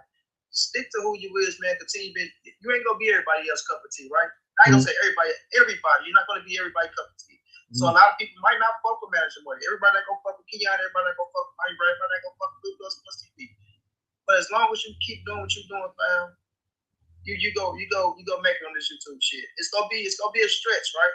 You feel me? This shit ain't easy. But seeing where you at right now, bro, and how you just started off, like you say, you're a rookie. You coming along very well, bro. Just keep doing that shit and speak your shit, bro. Don't change up. You're gonna have a lot of haters. As much as you grow, you go see your face a lot of places. Motherfuckers hate on you, things of that nature. So, you know what I'm saying? One day you probably be in Blue Plus for a situation where you had 100-some thousand, the motherfucker bringing up your name because you a top shotter. And of course, it's gonna ring bells. Like you say, you're a big dog on fucking YouTube. So people want to tune in, but it's not like you doing it. And I told this to Keith, you didn't come off in a spiteful way to Blue Blood. You didn't come off like, oh, you know what, Blue Blood bitch, you know, look at this, y'all putting this at. No, you came off respectful. You just showed the receipts. You know what I'm saying? And like I say, if anything you said was a lie, Blue, you could contest that. You know what I'm saying? But it's hard when people use your words against you, bro. That's hard. Just like we just showed Blue him saying he talked to the lawyer. As much as he tried to switch that shit up, you made it as if you had a conversation with the lawyers. Yes, he and did. They told you that they was going on ahead with the fight, and you dismissed the nephew. Yes, he did. So if you go dismiss the nephew for what he was saying, and you come back and say, well, I was on the phone, well, then you just in the same position as the nephew. The nephew position should have more seniority than you. Yep, he lied. You feel me? Yep. So you just can't say, fuck the nephew. I'm telling you what I know. Like, no, you can't tell us what you know, bro. If you say you just heard some shit because you're on the phone call, right? I used to be on the phone call with a couple of people, and you feel me? I heard some shit, but I ain't come on that motherfucker saying things like, oh man, you know what? They told me. I kept that shit to myself because it wasn't for me to speak. You know what I'm saying? It wasn't even for me to know. Yeah. So that's a privilege that you got to know. It's not for you to speak that shit if it's not said to you in your ear. But man, keep doing what you're doing, bro. I appreciate you. Your shit go grow, man. You got knowledge, right? You have a slogan now. You can put that shit on the shirt. That's what you got going for. You have a slogan, and you fucking entertaining, bro. And that's all you gotta do on YouTube is be entertaining, man. You feel me? Sometimes a lot of these motherfuckers can't even take the truth. They want bullshit. You know what I mean? So keep doing what you're doing, bro. You know we gonna support you, man. I appreciate that, y'all big dogs. Appreciate it, man. I receive every word you said, bro.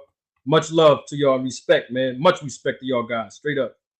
Yeah, appreciate the clarification on those certain topics too. Oh, anytime. You know me, man. I roll with integrity. I try to maintain professionalism at all times. If I see something that, if I come on the chat, I might not say nothing, but I will salute you guys and acknowledge you.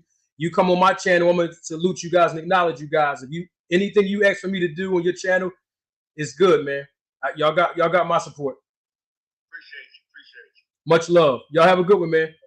Oh, if you do, Scotty, I missed now, Scotty.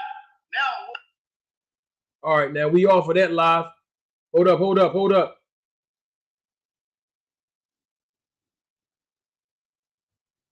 on.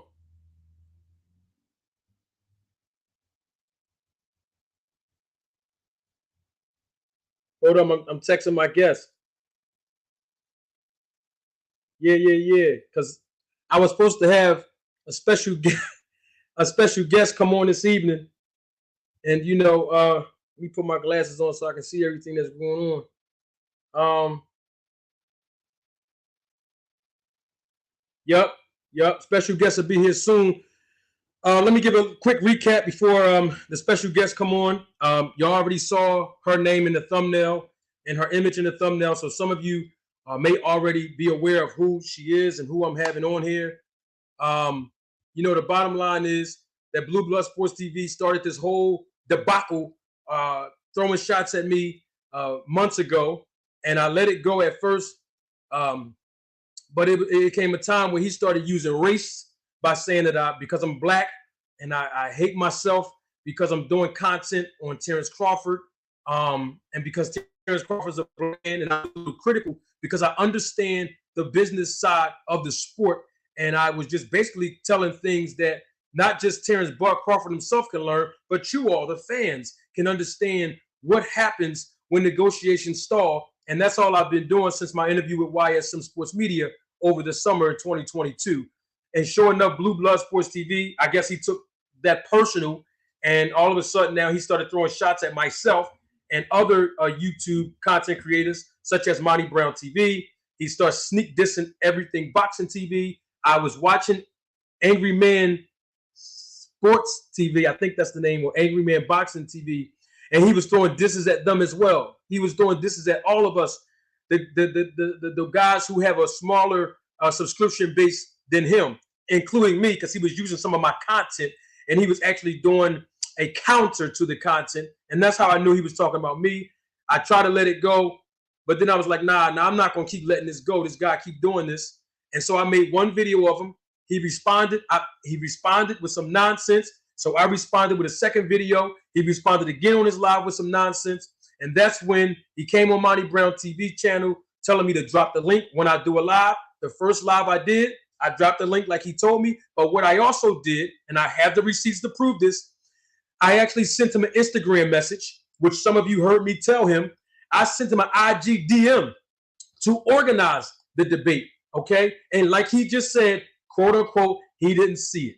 I advertised the debate within 24 to 48 hours prior, and I tagged him in every video and every advertisement so he would get the notification from YouTube what time it was and what was going to happen. I didn't do no sneak dissing, okay? And he knew that, and he's been watching my content, all right? And so he didn't come. We was on here for 2.5 hours. He didn't show up. He does another live, discrediting me, calling me all kind of water boys, stands, weirdos, and all kind of insults that he heard at me. So I did another live, and I told him to spin the block to give him an opportunity to say whatever he had to say then. He can say it to my face like a man, and we can squash it. He didn't want to do that. And so he goes on 4 lives, y'all, in the last 7 days, from last Friday to the night, four lives that Blue Blood Sports TV did, where he was firing rounds at me, throwing shots at me, calling me Eminem Stan. And then the first live he did, which was last Saturday, he said that I reported his channel and got his channel flagged, and that was a lie. And I just told him that was a lie. But now we're off of that, and now we have our guest waiting, the sensational, one of the most intelligent women that I know in this business. I've talked to her numerous of times during correspondences off of YouTube. She knows basically a great deal of the business of boxing from a managerial standpoint. Her husband, I believe, is a 3-division champion of the world. I remember arguing with, when I was married at one time, I remember arguing with my ex because I had gave my ex my word that I was going to finish watching the undercards, and then I was going to come in the bedroom and finish watching the movie. But when I knew Rachel Donaire was fighting Vic Darchinyan, I had to see the fight, and I had to break my word with my ex, and she made me pay for it. But let me tell you something. It was a great fight between him, and he won that fight. And I've been a fan of Rachel Donaire ever since then. And so right now, I have his wife here, the great Rachel Donaire. Please salute her as she joins us today in our stream. And we are so happy to have her here. Rachel Donaire, welcome to the Manager Marty channel. Oh, thank you so much. But I do have to correct you already. 4 divisions. Man. 4 divisions. Come on. 4. 4 division. I apologize for that. 4 division champion of the world, Rachel Donaire. What's up, Rachel? Thank you. Nothing. I had tuned in. I was sitting in the background for a while, and I'm like, wait, I don't think he's on here. And then I started watching what was going on. I was like, oh, and like Nonito was like, who's arguing? I was like, all these guys. He's like, haven't we been on all their panels? I was like, yeah, except Blue. And so it was just really interesting. We were like thoroughly entertained. Well, I'll tell you what, Rachel, I had a flashback because about a month ago, you ran what's this Rick Glacier? You ran him off the debate. So I felt like, I had a little flashback when you did that to him, when you was pulling up receipts and truth. You know what I mean? Yeah, I mean, it's different. Like, that's the thing about YouTube. A lot of us won't ever meet each other, right? And Yeah. I was blessed to meet YSM. I've met Billionaire Boxing. I'm about to meet Fanon. And there's so many other people, like even in the chats that I've met at boxing fights. And boxing brings us all together. I think like Yeah. that's why we're all here. And Yes. so for me, it's kind of funny when we all have different experiences, different views, and we can't respect that each of us have those. And fights start coming up. People make content about other people, and then they try to say that person's lying or they don't know what the hell they're talking about, and back and Yeah. forth. And I don't know. For me, it's just boxing is one of the dirtiest sports. Okay, let's just be honest about that. Um, Yes. but we are all so passionate about boxing. Yes. And that's, you could love it and you can hate it. The passion is what brings out the fire in all these content creators and all the fans. And it literally is what's keeping boxing alive. So salute to you, Manager Marty, for, having these YouTubes, not being afraid for, to come for the smoke, give smoke, et cetera, et cetera. So Yes. Absolutely. And I didn't come on YouTube to do smoke or debate people. And personally speaking, and people that's watching this live and people that will watch the replay of this live, Rachel, they will attest. I am controversial by nature because I don't run with the crowd. I don't run with what's popular. I try to stay with what is true and what will allow me to maintain integrity and professionalism at all time. And even if it's not as popular to do that, I always try to maintain integrity and be a stand-up guy, irregardless. So that's what makes me a little controversial. But I just wanted this whole thing about Blue Blood Sports TV to be behind me, and hopefully moving forward, I can continue to do my content to provide education and entertainment for the boxing fans all across the world. no, that's what's up. That's completely what's up. And then listen, like usually unpopular opinion is the one that they think is controversial, but it really isn't. Like it's just about facts and about like what we've done in the business. I'm controversial. I have no idea how I'm controversial, but I'm controversial. I talk about like, listen, a lot of these boxers have absolutely no idea what they're getting into with managers and promotional. And when I say Yes. that, people are like, how can you say that? Are you saying they're dumb? And I'm like, I'm not saying that, but literally and honestly, when anyone talks to a lot of these boxers, all they want to do is box, and there's nothing wrong with that. For Yes. them to step out of that and want to go into the realm of legal, of contracts, about negotiating, sometimes they don't feel so comfortable doing that because that's not what they're experienced in. So it's better for them to have someone that they trust, number one, number two, represents their best interest and has the understanding of, these the contracts that have Jesus, like their first term of 4 years plus a 5 fight plus a 1 year plus another 3 Got plus those options. options, the Right. extensions. I Yep. mean, you literally have to take out a calculator or whiteboard and start mapping it out to explain it to them. That's right. So but when you say these things, people it's interesting because people get offended. And I feel like if you just take accountability, like, listen, the fighter's job is to fight. There's no shade in that. And that's okay.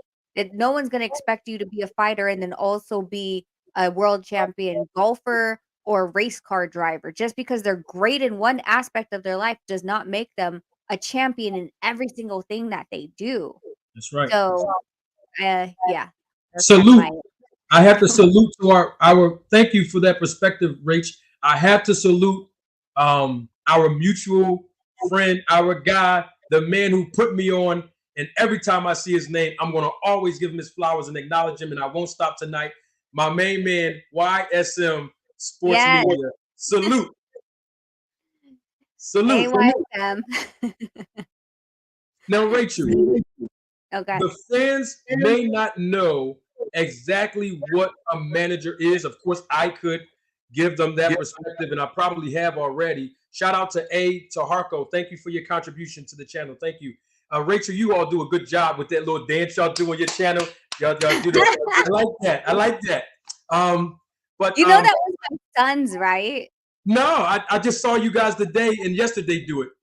Yeah, so my son is his godfather is the producer and DJ for the Jabberwockies. And so my son was getting into DJing and producing. He gave him this huge DJJ SZ Pioneer deck that's taller than him. And so every now and then I'm like, "Hey, I need this."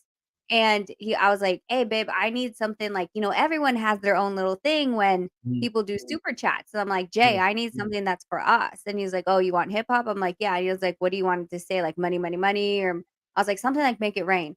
And so he's the one that literally put that beat together, and then we dropped it. So he's, that's his little baby. He's I the love super. it. Awesome. So sorry, you So were asking what do managers do? yes. So tell the fans. I mean, of course, I can just spit it out, but you are the expert here tonight.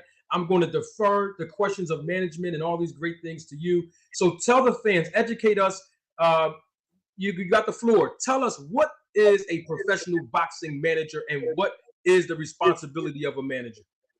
So, the responsibilities of a boxing manager can vary. Like, there's could be like very minimal roles, and then of course it could expand to a larger pie, right? So, the majority of them, first of all, they usually take about 10 to 33 and a third, I believe, is legally the amount of the height that they can actually take from a boxer's purse. Now, Mhm. when they've never been in boxing, or not in boxing, but in professional, usually they do take a bigger slice of the pie because of the fact that it takes a lot more. Sometimes these managers have um, to fund these boxers that are coming into the professional so they don't have any distractions. And what I mean by that is sometimes they give them stipends every month to make sure that they're not having to work a second job. They just focus on boxing. They also set up the training, they set up the camps, they set up the sparring partners, and then they start negotiating fights. When they start negotiating fights, of course, you also have to go on to the back end of all their medicals need to be done. They have to be licensed, etc. When they're doing the negotiation for the fight, they're making sure that they're getting the best purse for their boxer. It's in their best interest because they also are taking a percentage of that of the purse, and then making sure that everything is going smoothly. For example, the flights, the hotel accommodations, um, whatever else. If there was any if there was any advances on the purse that the boxer needs, and in addition to making sure that they're getting paid by the promoter. Now, when a promoter actually comes in, that's when you start talking about like the manager needs to look at all the different options of all the different promoters, and what is best suited for their fighter.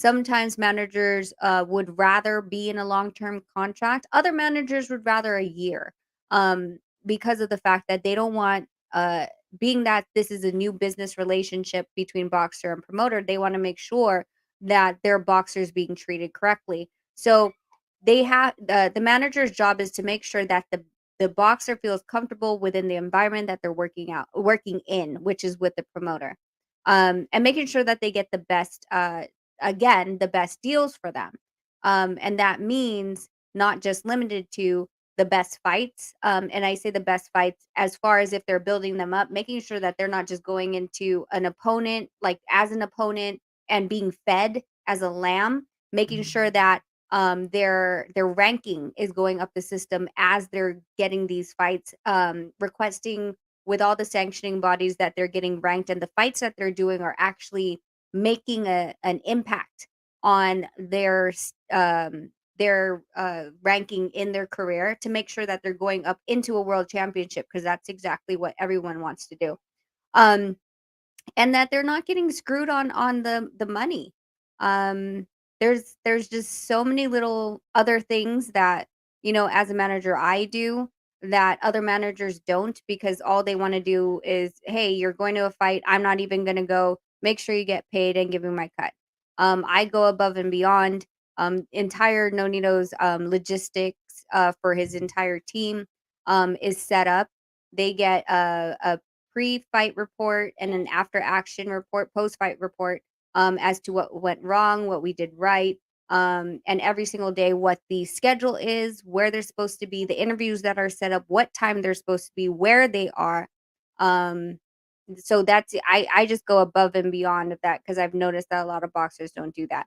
Um, Am I missing anything? I'm probably missing a bunch of stuff because I feel like a lot of the stuff that I do, like I just, like it's natural for me to manage, and I kind of forget the realms of what really is based in the contract. Of course, there's endorsements as well that you have to negotiate, make sure the name and likeness is clean and correct. Um, I don't know what else. What else am I missing, Manager Marty? Oh, you're on mute. You're on mute. You're on mute.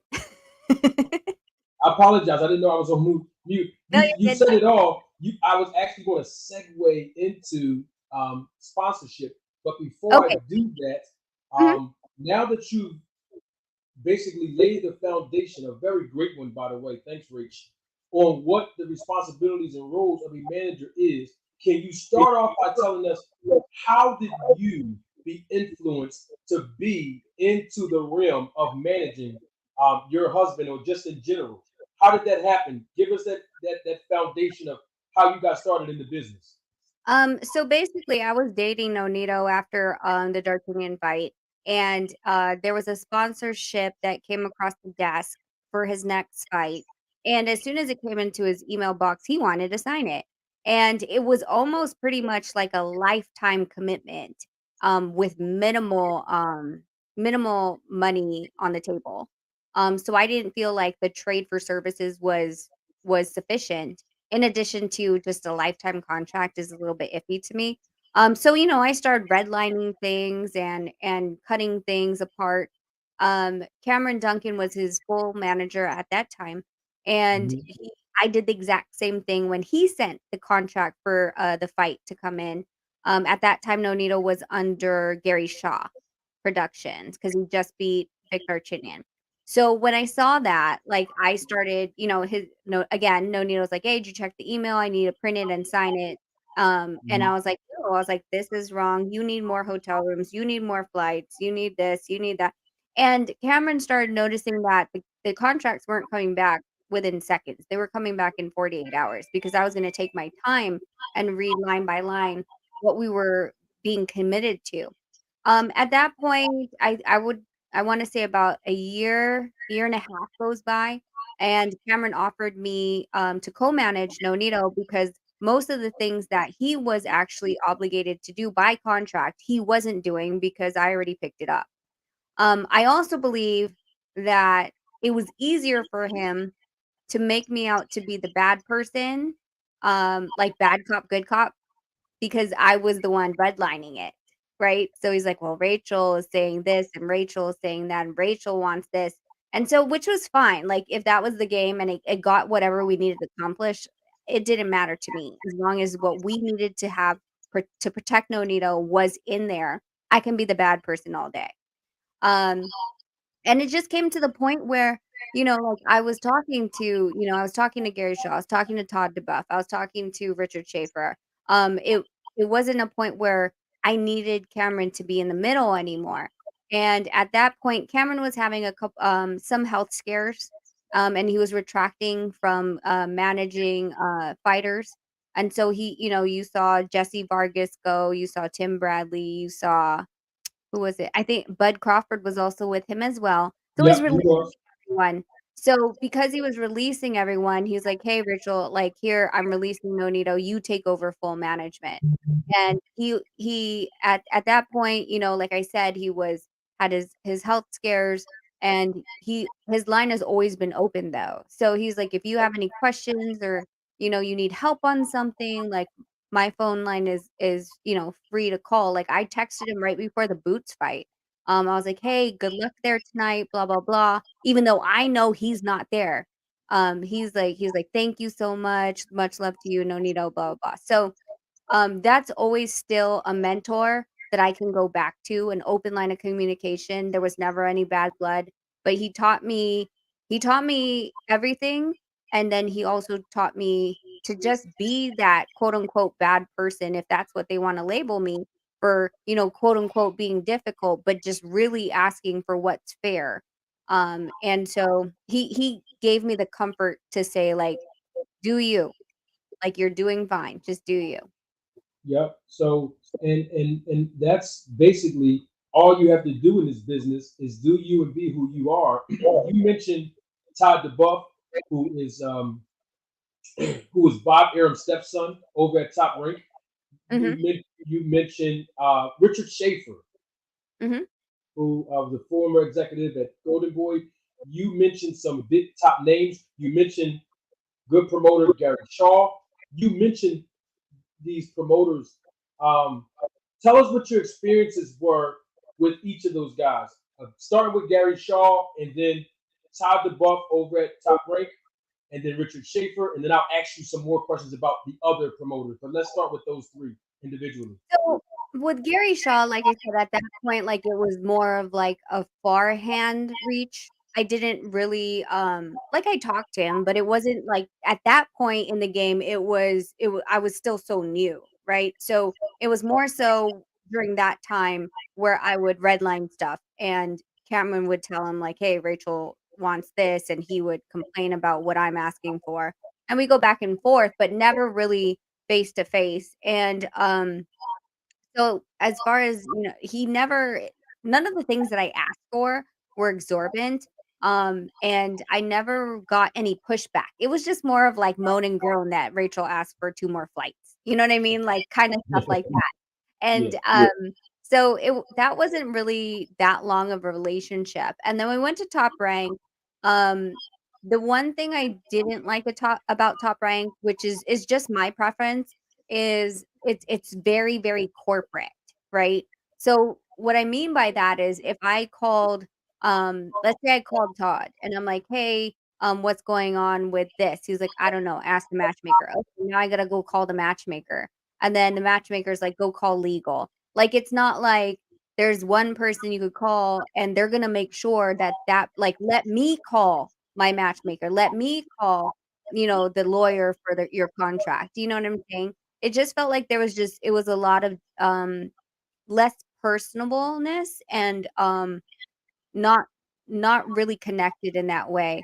That we went back and forth of course, a bunch of contracts and redlined and all this other stuff. Same thing all the time, and we had a good working relationship. I'm not that person where, um, if we're going into a marriage, I need to be like I need to be able to call you, and you need to be able to pick up, and we need to have this discussion. Whether or not we're gonna go back and forth, that's fine, but let's talk about it and not pawn it off to someone else, for them to deal with.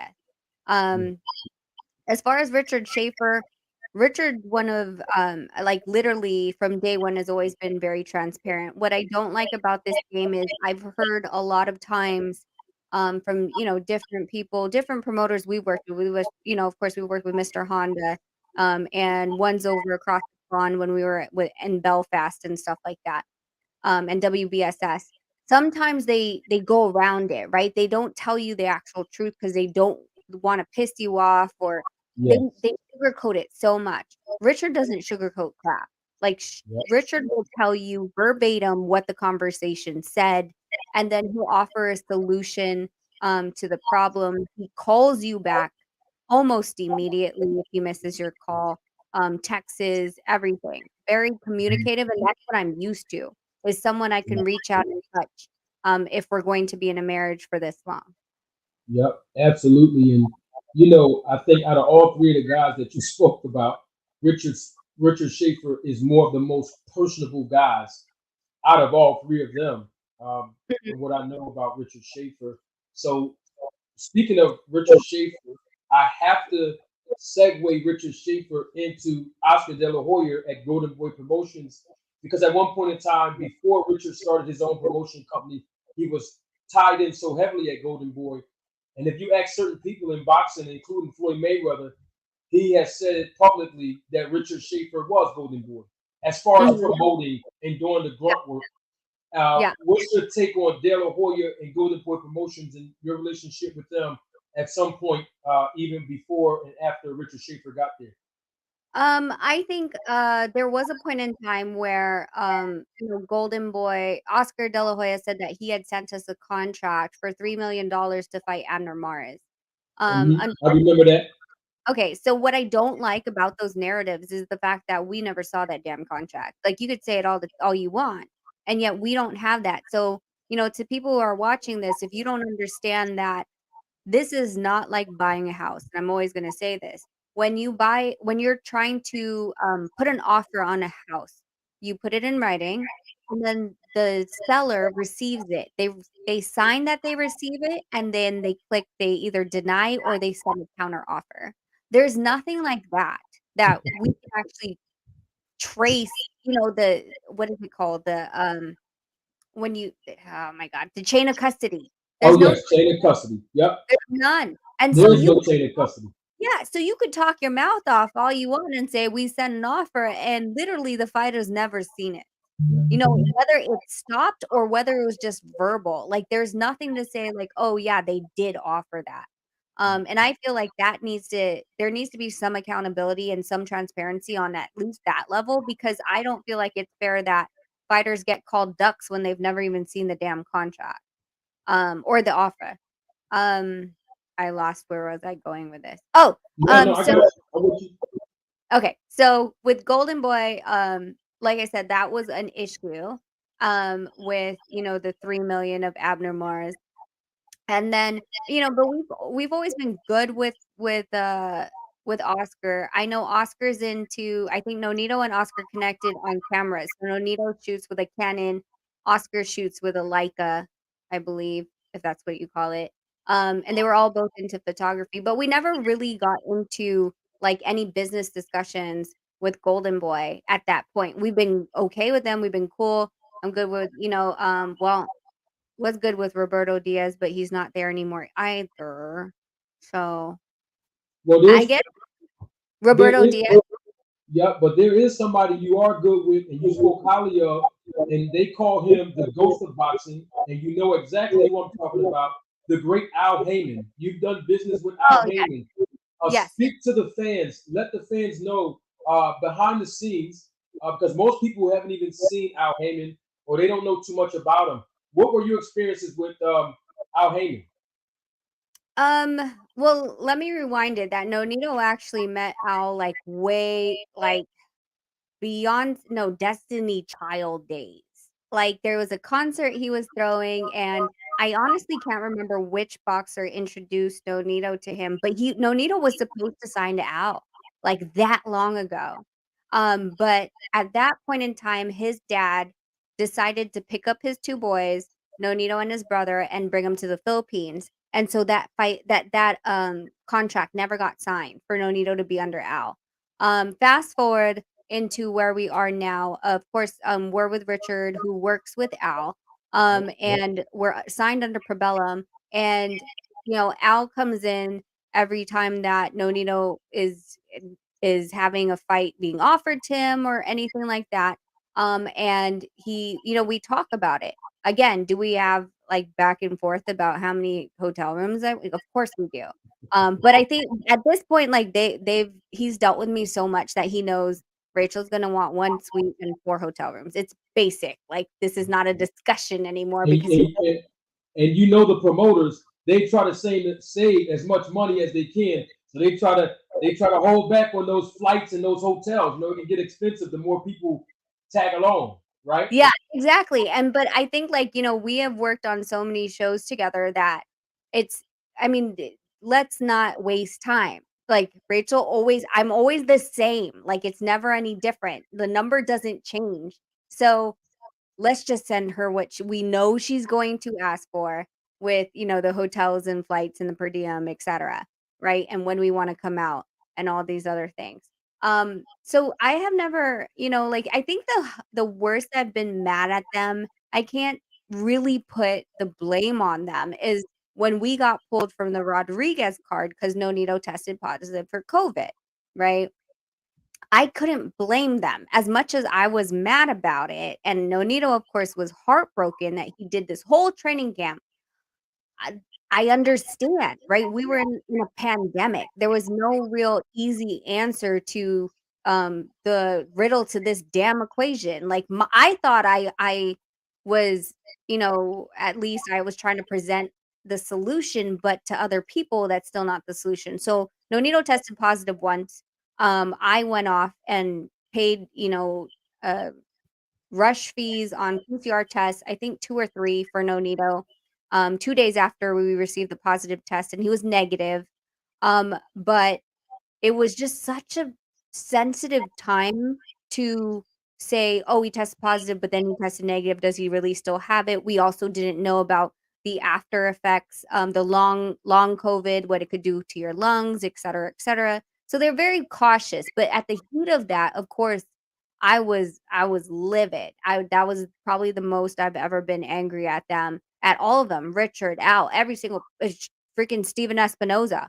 He heard it too. Like, I called him and I was like, "What the hell? Blah, blah, blah, blah."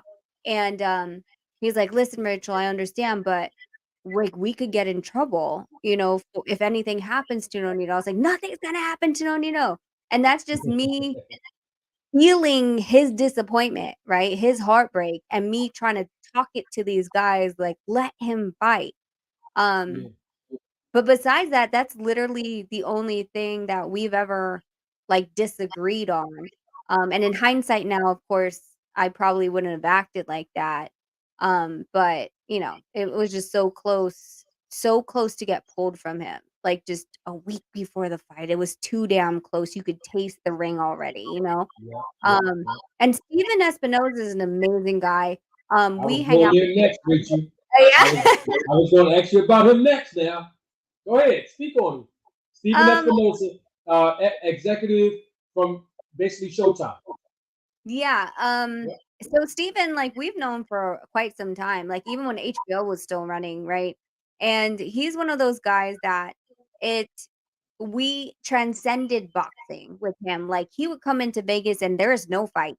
And he'd call us, he'd be like, "Hey, meet me at this club." We'll go to a club with him. "Hey, meet me at Nobu at Hard Rock. Let's do dinner." And we get to know him. And the thing is that a lot of these guys in boxing really love to sit down with Nonito because his personality transcends just boxing. Yeah. He's not bland. He doesn't just talk boxing. He talks about different things. And so we established a relationship with Steven where, like I said, I can call him and gripe about what's going on with COVID and Nonito, and he'll pick up the phone. He'll text me. And so I feel like the relationships that we've built because we're more personable and transparent with these people has allowed me to be able to, you know, move around, talk to different people, talk to the sanctioned bodies, talk to Mauricio, talk to Gilberto, talk to these guys in making sure that, Nonito's career path is intact. Um, so yeah, and you got super chat. Awesome. We take Yep, and straight I questions. definitely have to acknowledge the super chat. The Real 166 Productions. Thank you for your contribution. I'm trying to make sure I put it on the screen here. Well, anyway, I don't know how to. Hold on. Well, anyway, I'll read it because I gotta. I think I gotta go down and find it. Salute to the channel, Marty. I've been checking out your past vids. Your content is official. Great work. Thank you for your super chat and your feedback. The Real 166 Productions. I salute you. Thank you so much. I appreciate that. So Rich, right? So you Mhm. talked about Steven Espinosa. Let's stop there because I want to ask you about some things that Steven Espinosa recently said. But before Mm. I do, I want to welcome those that are coming into the live on the replay. Those of you that are live right now, we are live in living color with the great manager, wife, and boxing manager of 4 division world champion Nonito Donaire. We are here live with Rachel Donaire. Rachel, you talked about Steven Espinosa, how personable he is. Now, Mm. Steven Espinosa has been getting some feedback, good and some negative feedback, because he recently did an interview where he talked about the negotiations between Terrence Bud Crawford and Errol Spence Jr. And he Mm. exposed the fact that basically Terrence Bud Crawford was the one who was lagging and stalling with the correspondences in the negotiations, even though Terrence Bud Crawford publicly said it was Errol Spence's team and Steven Espinosa and Al Heyman who was dragging their feet, quote unquote, dragging their feet. But Steven Espinosa debunked that myth when he talked about dragging the feet. Steven, I'm talking about. He talked about Crawford delaying the correspondences. Can you give us your take as a manager? Why would a fighter delay the correspondences in a fight that they said that they really, really want? Like Crawford said, he really, really wanted to fight with Errol Spence. Well, I mean, if you're delaying correspondence, you don't really want the fight, in my opinion. Because I mean, most, like I said, the most with my correspondence are about 48 hours, and I'm talking about 48 hours Monday through Thursday.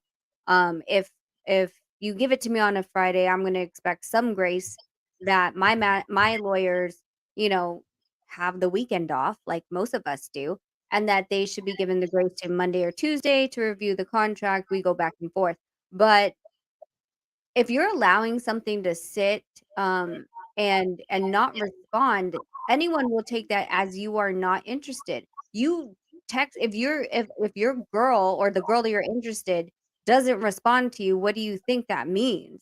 You know, you or she responds 2 weeks later, it's like, "Oh, hey, sorry, just saw your phone call. What's up?" Like, come on. Like, that's for me, like, the communication is key. It's always been key. That's one of the things that I always speak on, that there should be a level of communication and respect in this industry. Now, is it always there? Hell no, it's not always there. But I always operate on the fact that you know exactly what I'm doing. For example, the Inoue fight. The Inoue fight after December, we knew we were going into a Inoue fight, and they said that it was going to be just April. Well, what happened was this COVID, right? And Triple G and Murata's fight from December got moved to April, and I knew they were gonna do two super fights in April, so they ended up moving us to June. But during this time, I'm waiting for a contract, and they couldn't put, when the date was going to be because of the fact that they were unsure because of there was a business you needed a business visa to get into Japan. They were also hoping by the time Nonito and Inoue fought that the borders would be completely open to tourists and not have business visas. So that being said, January comes, February, then they're like, "Oh, I don't know if we're gonna do April. Actually, we're not gonna do April. We'll let you know." March. Half of March, I gave them a 3-week deadline. I was like, "When is it gonna be?" They're like, "We're looking at May or June." I was like, "We're not looking at anything. If I don't get a contract in my hands, it's fully executed by April 7th, I think. I don't know why that number sticks in my head, but I feel like I said April 7th. Then we're done. Yep. We're done. I'm Yep. not gonna keep Nonito in the gym and again, and it's this sparring thing, right? 8 weeks, 8 weeks all the way to week 1 because he doesn't spar fight week, which is week 0. He has to time 4, 6, 6, 6, 8, Yep. 8, 8, 10, 10, the peaking of his sparring, and if you're continuously telling me what month or date it's gonna be, it's screwing with him, in addition to he could probably have taken January and February off, come back March, April, May, June, and it still had an amazing camp. Because Nonito doesn't have fat camp, so it's not like I have to put him in fat camp for 2 months before he gets into camp. Right. So Nonito he's not fighting the weight. He's not fighting or training to lose the weight. He's actually training to win the fight. No, if you see him right now, he's about 135, I think he told me this morning, and, like, he's not really in the gym yet. Like, he'll go work out, but not, the 3, 4 hours in the boxing gym plus, a cardio at the end of the night or early in the morning, and strength and conditioning days twice a week plus his sparring. We're not doing that yet. Right. So that being said, he's the timing of it all to make sure that he's peaking right and he's not overtraining was really key. And I have to express that and be very clear about what my expectations are. If people don't understand your expectations, you're not communicating it, you're assuming everybody knows, then that's when things fall apart. And so I've said this from the very beginning. I've always been in Bud's corner. I felt like before this ever even fell apart between Bud and Spence, Nonito and I were always Bud first in the ring, right? We're like, Bud's gonna beat him, Bud, Bud, Bud, Bud, Bud. But that doesn't change the way I feel, and I can compartmentalize the person that's in the ring who has a very, very high Q and speed and power versus the guy who's doing these types of transactions outside of boxing. I keep the outside of the ring, I should say, outside of the ring, and say in all honesty that I don't believe he has the education or experience to be doing the things that he's doing, in addition to the lack of what I feel was morally and ethically wrong to just go out without communicating with the other party that's waiting on your answer and just say, hey, listen, this ain't working out. Y'all taking too long. I'm going to go this way. Or, hey, while I'm negotiating with you, I'm also going to negotiate with this guy. You guys should be negotiating with someone else in case we can't come to the table and agree for whatever, reason. But everyone was blindsided. I know Steven was, like, we talked about it, and he's like, no clue, had no absolute clue this was coming. So, and that leaves a bad taste in everyone's mouth. And when they, when they're when Spence is supposed to, or I don't know who's spinning the block. I never understand that lingo, but you're going to come back to the table. Why would I trust that you're actually going to do this? Do I need to have more contracts on you to say that, hey, you have to exclusively talk to us? You cannot negotiate another fight for 60 days. Because guess what?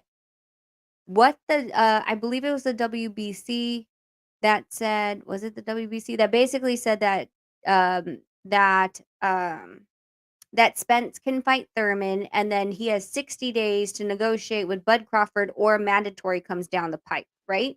Yeah, that was the WBC.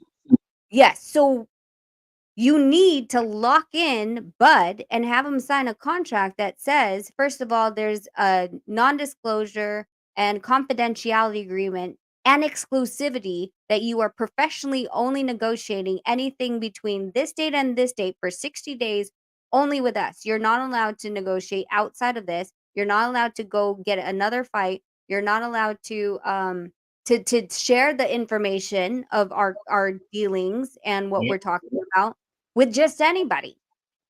And so, I mean, will they want to go through this mess of actually having more paperwork on the docket because of what's already happened? Nope. That's I just don't my think opinion. I don't think they are, and I don't blame them, because they were misled by Crawford, and he was negotiating with BLK Prime months prior to uh, the proposed agreed upon date somewhere in November. Shout out to Ohio Runs Boxing. Thank you for your contribution to the channel. I wanted to make sure that I give the real 16, because I wanted to make sure I give him his flowers, even though I've already read it. At least I'll have it up here on the screen. I'm trying to make sure that I can get everybody. Yeah, yeah, Uh-oh. Can you hear me, Rachel? yeah. I can hear you. Someone said, Marty, your mic sucks tonight. Well, because aren't you on your laptop or something? Yeah, but I got this microphone right here. This thing's supposed to be, I got the real joint. I got the. Maybe put it Man, closer.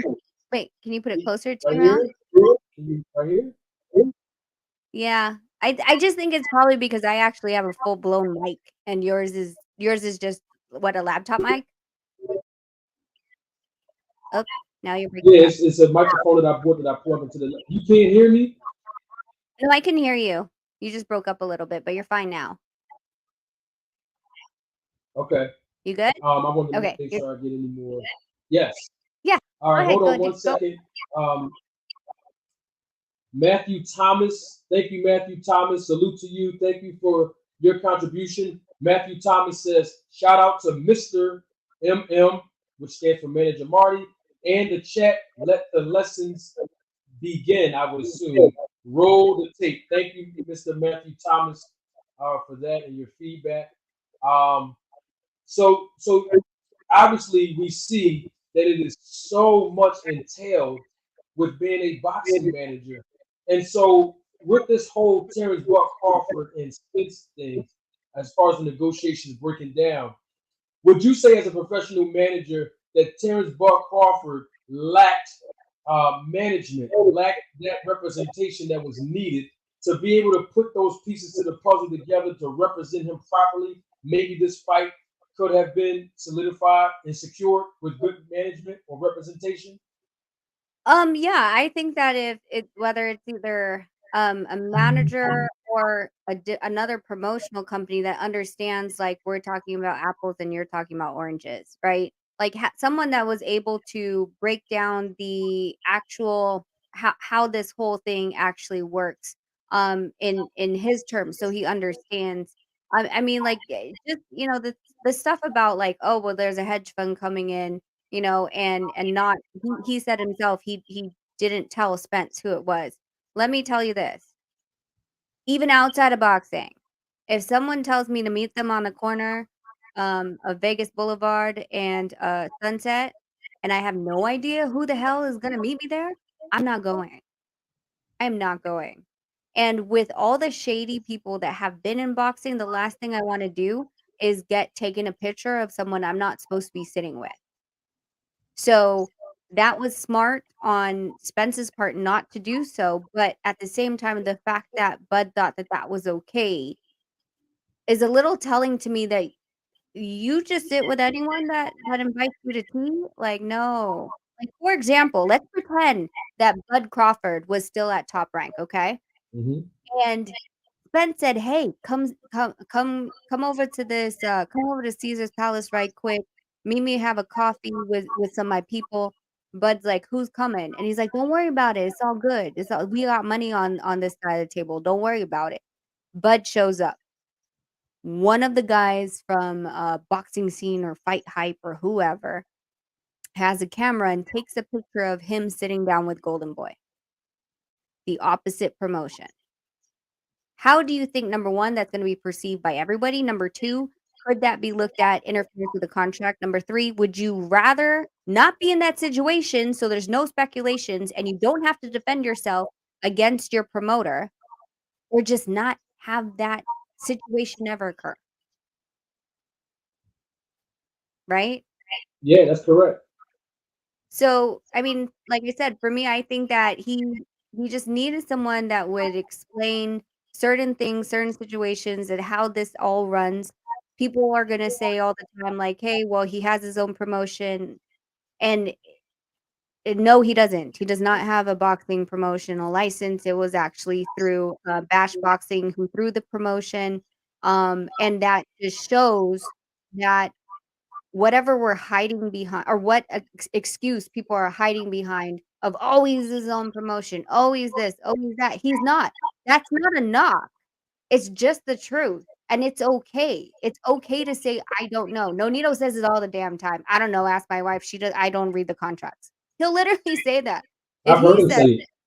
yeah. So it's just something with boxers that if I swear to you, if I brought in 10 boxers and said, "Explain this contract to me line by line," they would not understand when they get out because there's at least 8 that I've talked to that thought they were getting out of a contract Monday, and I looked at their contract and I was like, "Not you got 3 more years." And they're like, "How? No, it says 4-year term." Skipped over the extensions and everything else, Yep, and they're yep. so I yeah. And it happens all of the time. Rachel, there's a question on the floor Mhm, from Undercard and Boxing. Thank you for mhm. your super chat and your contribution to the channel. The question is, hey Rachel, has ESPN picked up the phone? Great interview. No. You're talking about so ESPN, ESPN is not gonna get involved until, Top Rank makes a phone call, and I am going to give Top Rank an excuse. I don't give a lot of people excuses, but from what I understand, they are all over in the UK for Better Be and, I'm blanking now. Better Bev and Yard. So they're over in the Yeah. UK. Yep. So I Yes. don't believe at this point in time, today or this week, we were going to get a phone call. We have to remember that the email was sent out on Sunday. And I feel like most of the top ranked guys were already in the UK dealing with Better Be a Vineyard. So I'm hoping this coming week when they get back, um, do the math. Sunday they fly out. They might be back by Tuesday, jet lag maybe by Thursday. But the time is it's clicking, right? February 17th is the first bid if they don't respond. So I mean, all I could do is just wait until they feel like they would like to talk. Indeed. Very well stated. Brother Cole 10, thank you for your super chat, your contribution to the channel. He says, salute Rachel and Marty for the management knowledge. We have two more, I think, that I wanted to acknowledge right here. Thank you, Official Everything. Thank you for your contribution to the channel and your super chat. And he says, I agree with Monty Brown. You gonna be huge in this game, bro. Keep doing your thing. Salute. Thank you, Official Everything. I do receive those words. Thank you very much. I appreciate it. Mioli.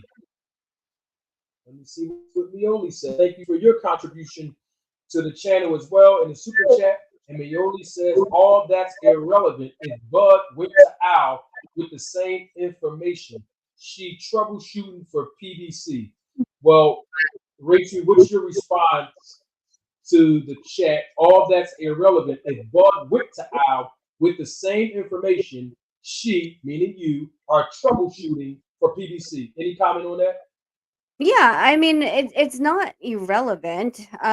If you're talking about what he brought to Al, I mean, Al, first of all, you're talking about hedge fund investors. Number one, hedge fund investors don't just go throw away money just to give it away. And it's not the investment group's money. It's actually the client's money. And I have my money in hedge funds, and they're not going to just throw money away because they handle my money. They can't just recklessly do that. So that's one. No one's gonna go throw $50 million of other people's money away. So we can go and see a Terrence Bud Crawford fight. Okay, so that's one. Number two, when it comes to according to Bud, Al knew these hedge fund investors. If they already knew each other, why would they go through Bud if this is the story that we're being told?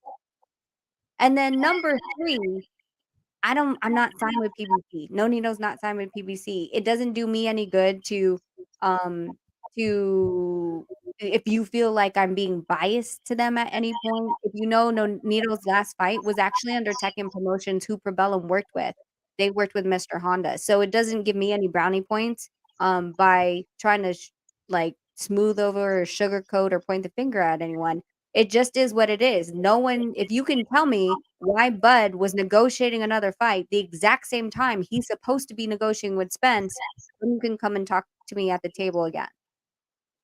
Very well said. And let me say this as well, because I have pieces of content on this channel right here where I said the same exact thing, responding to the live that Bud Crawford did on IG, where he said these executives or these people from this hedge fund came to him and offered him 50 million. And my question is, because he said that when he talked to Al Heyman, he told Al they knew who he was. So my question would be, well, why would they go through a fighter if they know Spence has representation in a manager? They should have went directly to the manager instead of another fighter to be able to convey those messages. So that right there alone shows you that was not legitimate in some sort of fashion, whether they were truthful or not. The fact that they didn't go to Spence's representation alone goes to show you that those practices are unethical. Exactly. And that's the thing is that like whenever you take money from anyone as far as an investment, whether they're a silent investment or not, they could also start having, unless they're a silent investor, they also have say in how the event is ran. No one's gonna allow someone to come in, plop in 50 million and like Yeah. stick up their shoes and say, hey, so I actually want this guy on this card because, I think he might be better. Sorry, I think my card just went off. So no one is going to want to take money to have someone else control the how they've been running their business. Just because you flash money doesn't mean that that's the best option because you don't want someone to be your CEO if you've been running this and it's been fine.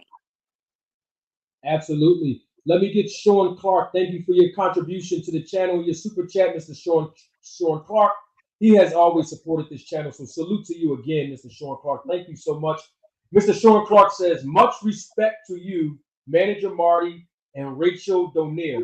Marty, you're bringing heavy content early in the game. Rachel, I always appreciate your insights. Thank you. I appreciate That was it. from Sean Clark. Let me ask about this because I think that this is an equally as um, YSM Sports Media. He's making me laugh in the chat. uh, let me bring this up because I think this is as equally as important when we talk about Bud Crawford not having representation and actually having the opportunity to even have a direct conversation with Al Heyman himself. Mhm.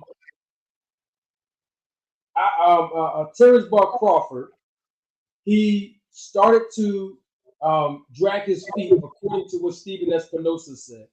Now, what my opinion is that the reason why he was dragging his feet is because he needed, or BLK Prime needed more time for the process to be fully completed by taking David Evanesian off of the card in the UK, which Mhm. meant that his manager Neil Marsh had to make an appeal to the British Boxing Control Board, and then obviously getting the fight approved with the Mhm. Nebraska State Athletic Commission, and then the WBO. They had to collect their fees from the promoter and their entire process to be able to approve the fight, to sanction the fight, because David Evanesian was ranked number 6 in the WBO rankings. So all Mhm. three of the elements have their own individual processes, and this is why it took, I believe, within 60 to 90 days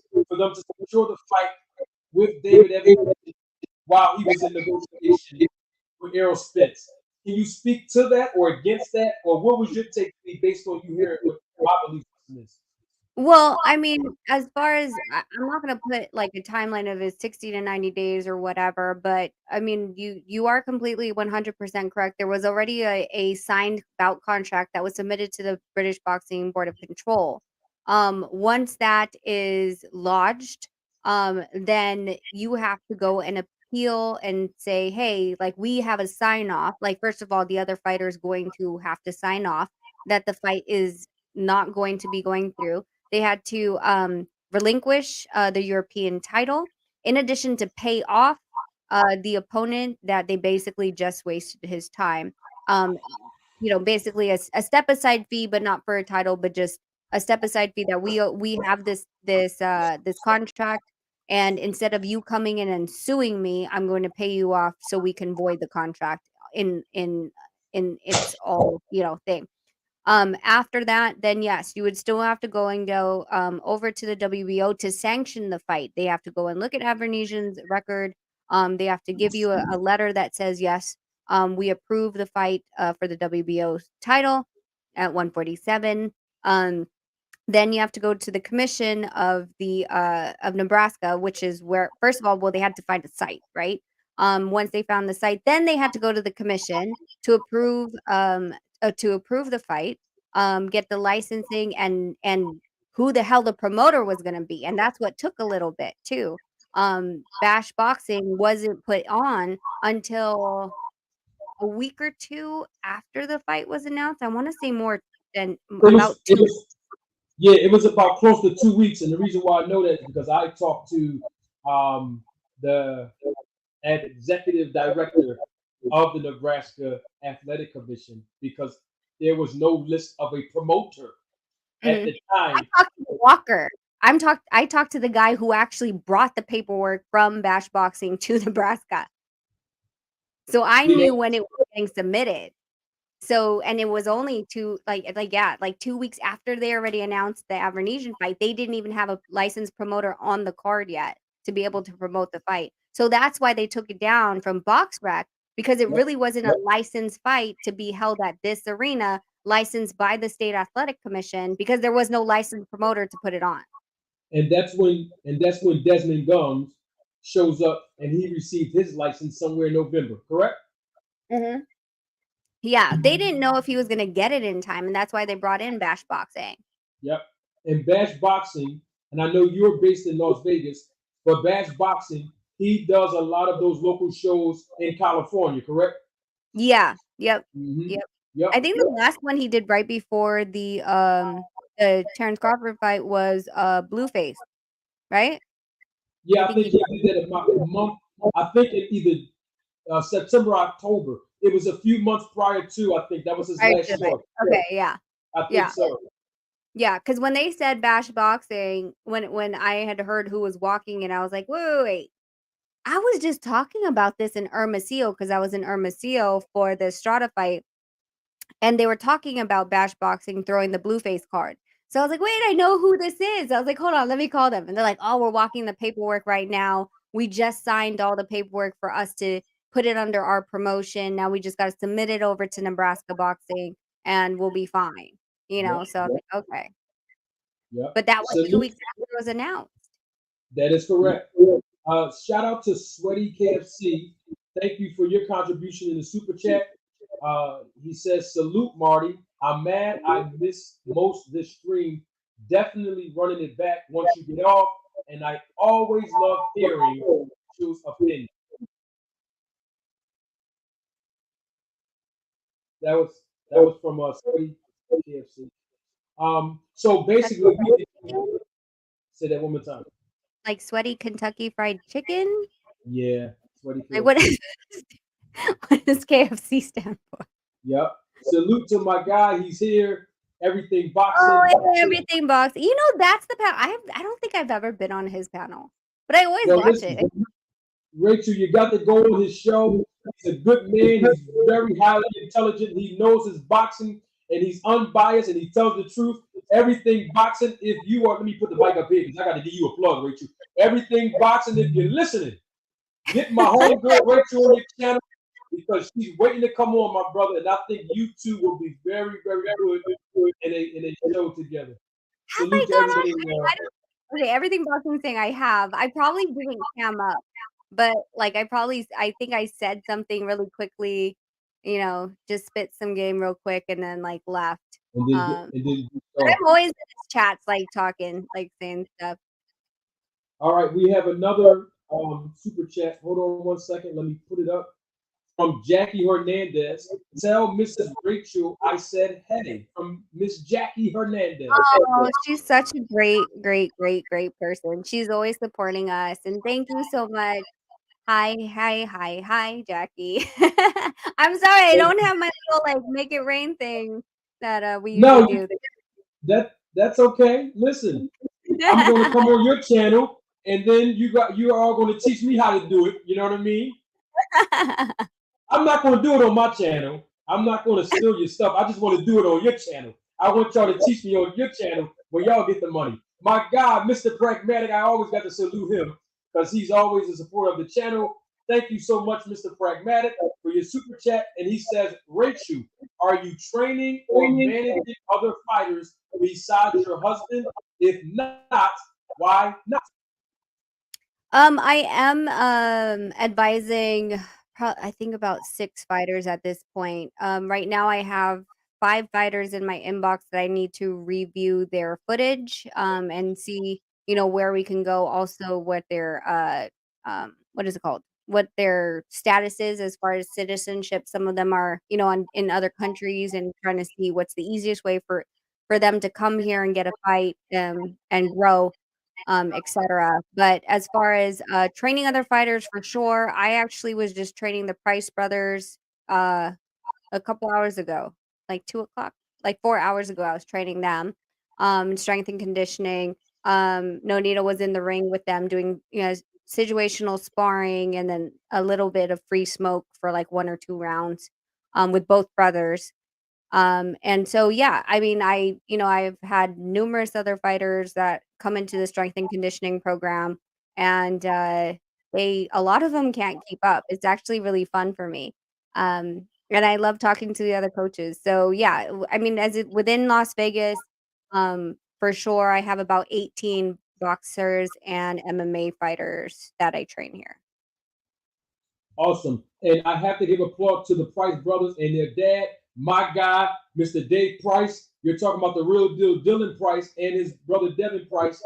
Those guys know who I am. I watched those guys develop in the amateur boxing program as a USA boxing judge. I am, and I've been to several of their fights. Dave Price know me very well. Those are my guys from Jersey, and in fact, they actually have a fight in Chester on February the 18th, and I think you will be here. Correct?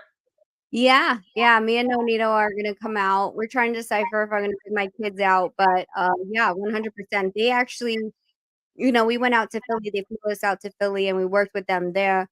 They wanted to come out and train with us out here for a while, so, we've been in the gym with them pretty much every day. I think we'll see them tomorrow as well. And it's just been fun. It's fun to have, like, new talent, someone you've never seen, telling them what you're seeing in their game, having them change it in front of you, and, have them listen. I feel like one of the biggest things with, world champions or former world champions is like sometimes they get really hard-headed, where the up and comers is like they're thirsty for knowledge. They're more open-minded, and if they have the talent within them to change what you're telling them to do, they'll at least try. So that's what's always so fun about having you guys in the gym. Ari, thank you so much, Rachel, for that. Ari Ryder says, salute to you, Marty, and Mrs. Donaire. Good info. Salute to you. Thank you so much for your contribution, Mr. Ryder. He's always supporting the channel. Thank you so much. Quick question. Somebody's telling me that there's a bad echo. I don't know if it's the Wi-Fi. I don't know what it is. Can anybody hear me? I know you can hear me, Rachel, but on their side, on the subscribers and viewers. Can you all hear me? Is there an echo here? I don't want you all to miss this great information that Rachel Donaire is providing for us. Can everybody hear me clearly? Is it yours or mine? I can hear you very clearly, but I think people are saying this. Maybe it's me. Yeah, All are right, they Mr. saying echoing or just you or just me? Mr. Pragmatic said there's no echo. Mr. Cab M242 says no echo. Ron 501 says you're good. Sean Clark again says we hear you. It's a slight echo, but keep on cooking. All right, well, look, we're going to keep cooking then. Okay, so now that you put that out into the perspective of the importance of having good representation, you Mhm. also talked about David Evanesian and how Neil Marsh needed that time to process um, the opportunity for David Evanesian to be pulled from the card. And then you even talked about that entire card had to be canceled and there had to be monies obviously paid to at least the opponent because that was a title, that was a European title challenge.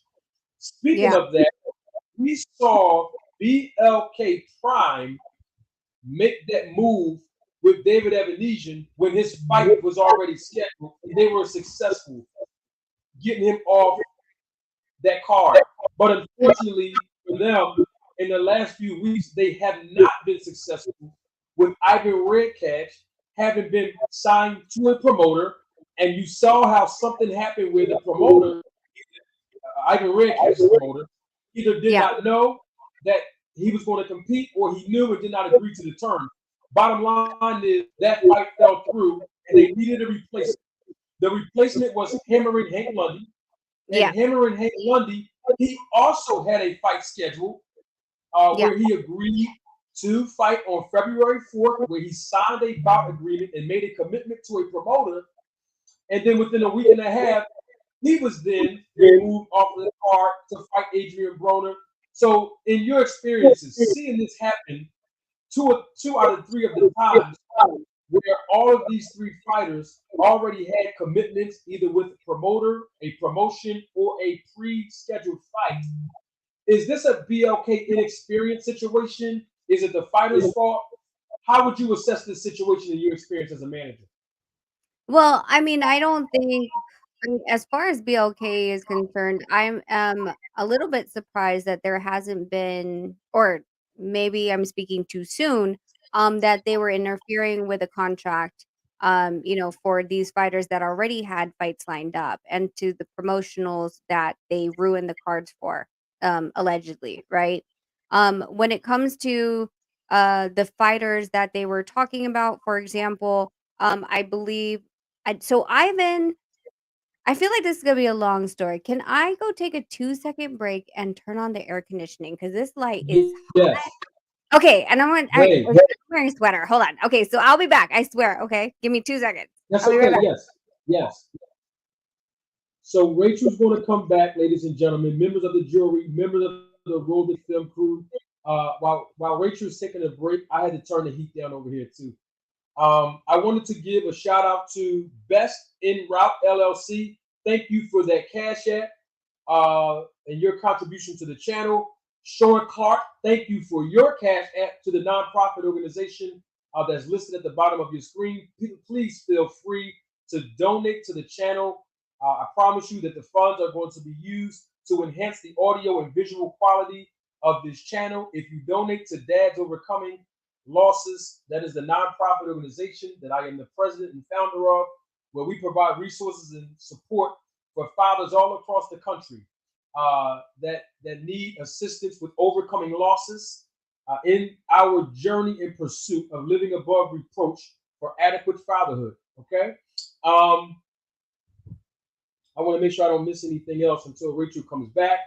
I want to say thank you all for hanging in there with me. I know that my visual quality is not as good as the recent and previous lives that I did because my camera is supposed to be the 4K camera I use. It is not calibrated to the laptop it used to. I don't know what happened. So I'm using the computer's video webcam thing, and I don't really like it. Also, if you cannot hear me, I'll put the microphone up to my mouth like a commentator. I have no problem with that. And if the echo is still going on, I promise you, I will use the donations to purchase a new microphone because I want you all to get this good information. I know we had a little bit of entertainment in the preliminary stages of this live. I want to salute every YouTube content creator that is in the chat. I salute to you. If you are on the live and you're not in the chat, I salute to you as well. I appreciate your time. I know usually I'm off of the previous two lives within 2.5 hours, but I think that I would be remiss if I didn't utilize the expertise and knowledge and experience and wisdom of the great Rachel Donaire. So I thank you all for kicking it with me this evening. You could have been anywhere else in the world, but you chose to be here with manager Marty. I know that someone in the chat said that the other fella, Blue Blood Sports TV, is doing a live right now, or he has done a live within an hour, and he's still defaming my character. I'm not paying attention to Blue Blood Sports TV because we're getting back to the educational portion of what we do on this channel. Thank you, Nuke Juice, for your contribution to the channel in the super chat. Thank you very much. And I just want to say to everybody, I'm going to continue to build content that's going to provide education so that you all can be a part of the experience of how the business of boxing works. I'm in the process of next week scheduling interviews with boxing glove manufacturers, boxing timekeepers, certified licensed professional timekeepers will be on the channel, and a professional licensed and certified boxing inspector. So tune in within the next 2 weeks. We're going to have those experts on the channel to provide us some more knowledge. But tonight, ladies and gentlemen, members of the jury, members of the Road to Tape film crew, we are here with my homegirl from the Philippines who's representing Las Vegas, Nevada, the manager of 4 divisions, world champion Nonito Donaire. She's back. Rachel Donaire. Welcome again, Rachel. You're back. Oh my God, I just checked the air. It was at 82 degrees. I was like, why is it so hot? Yeah, it was hot in here too. I had to turn my heat down a little bit too. Oh, my boys put it to 82. I'm like, why is it so hot? It's so hot.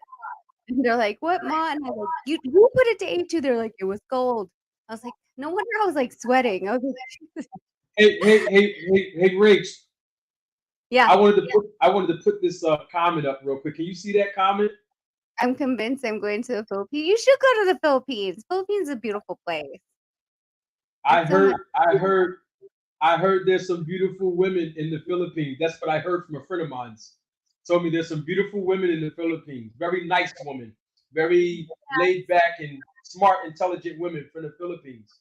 And they take care of you. And just the service, I feel like, I've gone to a lot of different countries, and the thing is that Philippines, like, English is one of the languages that they put in the chat. They put in their school systems. So at a young age, a lot of them can converse in English. So that's a huge, huge factor, especially when you're going around Asia. We've gone to Japan, and I'm like confused.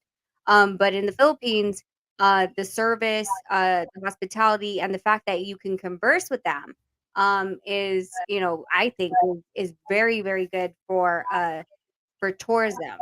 At least you're not like trying to, I don't know, Google Translate what they're saying or anything like that. But I mean, the dollar goes a long way. My parents just came back from the Philippines a couple weeks ago, right before Christmas.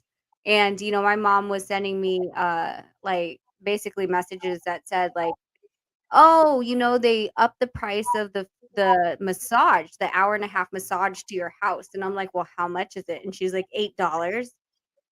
And I'm like, "Why are you complaining?" She's like, "'Cause it was $6 last time." And I'm like, "Oh my God, seriously, mom." Like, but the dollar goes crazy a long way there that you can retire there and live like kings and queens for sure. So if you ever Yes, have a chance to go, go. absolutely. And I wanted to clear something up for my guy, Sway Jones. He was Mhm. not referring to you. He's in the chat right now, and he I wasn't was referring. Yeah, he wasn't referring to you to disrespect your husband or get knocked out. You know what I mean? He's not Oh, referring no, to he's you. fine. He's fine. He The was only time that referring he's ever to. gotten in a fight because of that was, I mean, there's been guys that's hit on me in front of him before. They didn't know. There's people that have complimented me in front of him. There's only one guy that really pissed him off, and it was this guy who said he was like, "Hey man, big fan." Took a picture with him, and then I'm like near the table we had at this bar, and he came over to me, and I was like, "Dude, like you're getting a bit close." I was like, "That's my husband," and he's like, "Man, I'll knock him the fuck out." And I'm like, you just Oh, took a picture with him. And so Nonito, like, sees me, like, pushing this guy away, and he's like, "What's going on?" And I was like, he's just being really grabby." And he's like, "What'd he say?" And I kinda was, like, two-stepping if I should tell him because I knew what would happen. And, he's like I was like, "He said he could knock you out." He's like, "What?" And then all of a sudden, he stood up, but nothing happened. The guy left as soon as Nonito stood up. But that's the only yeah, time he ever gets me upset. yeah. I just wanted to clear it up for my man Sway Jones. He Oh, didn't you're mean good. anything disrespectful toward No, you. no, no, no, no, no. We good. We good. Shout out to Alex De Jesus. Thank you for the super chat. Alex, thank you for your contribution to the channel.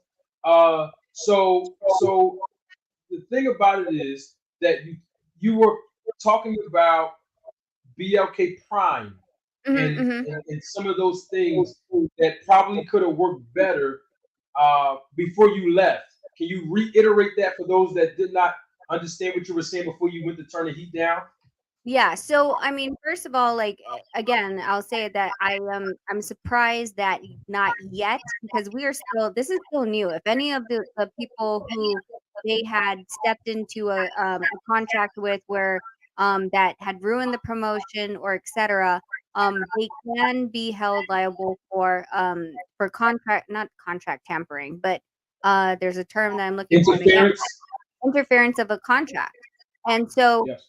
it's too early at this point to see um if they're actually going to go through with this, right? Like if they're going to file lawsuits. And that's like one of the things that you don't want to do. I feel like that is an amateur move. When someone has a fight that's already scheduled, you don't go in and try to interfere with that contract. There's legal issues that are involved when you do those things. I understand that the fighters are upset, that they got pulled out of the BLK Prime situation. Some of them believe that. Okay, so let's talk about Ivan Redcatch. Ivan Redcatch said that his promoter, who was Starboxing, wanted more of a cut, that he was negotiating for co-promoter, et cetera, et cetera, et cetera. The thing is, I understand that Ivan is saying that he doesn't have contact with them or anything like that. But the thing is that you have an obligation contractually to have this communication. I think this whole thing stems from communication, just Yeah. communicate, right? And when you have these things in writing, that you're like, hey, listen, I have this offer on the table. We need to discuss. And you have to send it. And I say this because I think it's blatant to me, but a lot of people don't see it. When you send a legal notice, it has to be sent to the address that's on the contract as a legal notice. The emails, the text messages, the phone calls, they'll just say, "Well, you didn't send a legal notice or anything like that to our offices from where it says on our contract that you're supposed to be sending it to." So, in that regard, when he was already getting an inquiry from BLK Prime for him to fight, I feel like any communication and all communication between BLK Prime, Ivan Redcatch, and his promoter, he should have at least CC'd him in the conversations. So then he can Yes. say, hey, listen, this is the guy you're supposed to talk to. Hey, promoter dude, star, whatever. This is BLK. This is what they're offering me. Can we work this out? Um, in all honesty, Ivan said that he wanted him to take, or the a star wanted to take 50% of his earnings, which I don't believe is actual legal by law. It's supposed to only be 10, 20, Or 30, 30% 33 and co-promotion. a third sometimes. Yeah, 33 and a third for a co-promotion. Yep. So in that case, legally it's not allowed. And it's great. You could try to ask, right? Ask for the moon, you're gonna get shot down, it's fine. But if he had taken those initiatives and pulled everyone together into a conference call or a in like the email threads like I'm talking about, then we might have been able um to not have the situation of being pulled out a month before the fight, right? Then we go to Hammering Hand Gandhi. So from what I understand, he had a fight already contracted. He didn't say he has an injury from a s- a scratch, or he had 2 stitches, right? Above his right It's eye. a cut where he had to Cut. get two stitches. Yeah.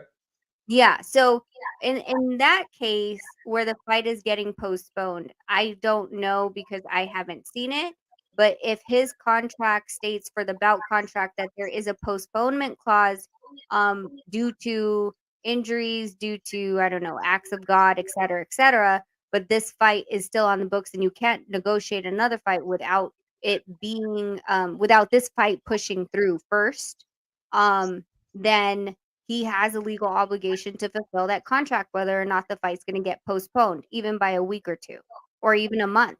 It's the legal verbiage in the contract that I don't know if it's put in there, but I have seen it numerous times on a bout contract, just in case of things like this. Look at Stanionis and Virgil Ortiz. Stanionis, Yep. ended up having surgery.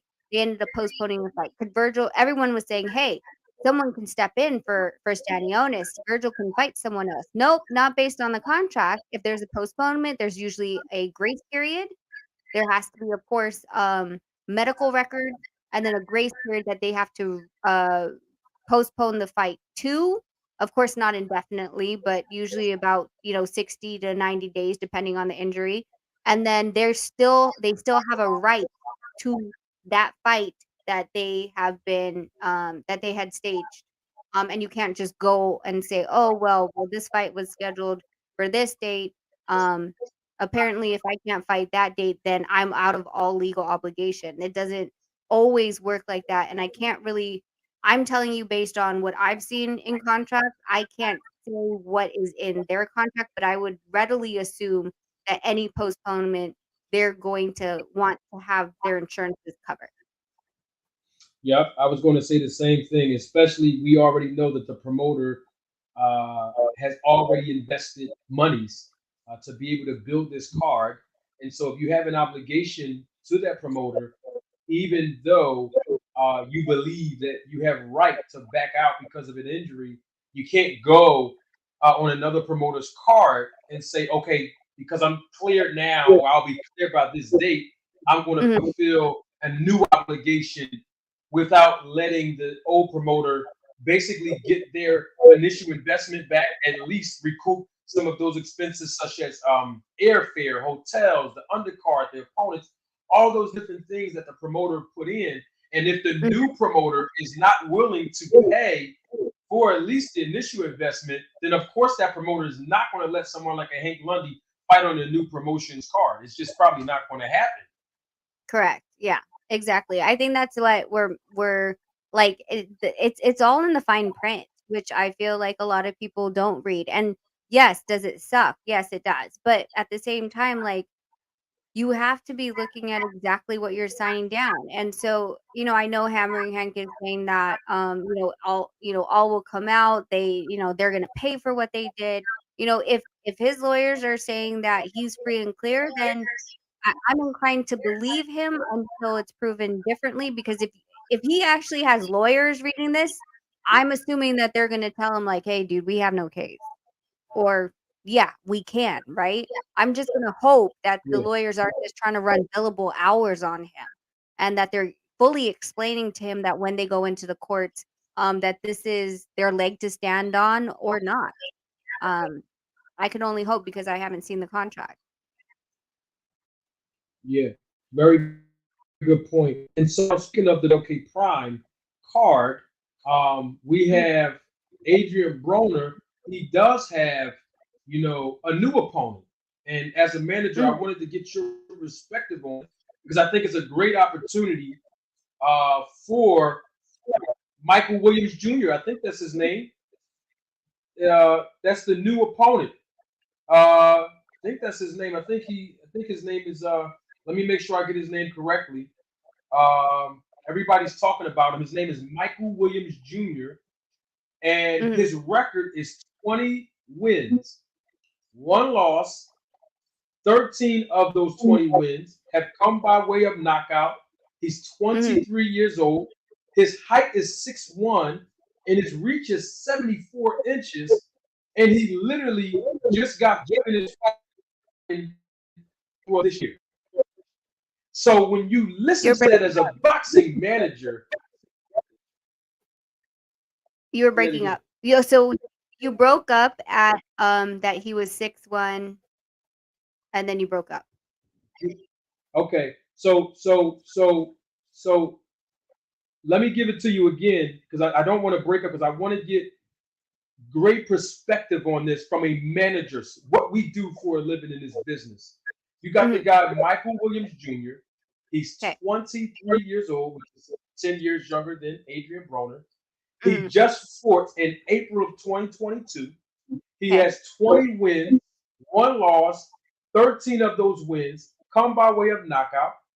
He's 6'1" in height, and he has a 74-inch reach.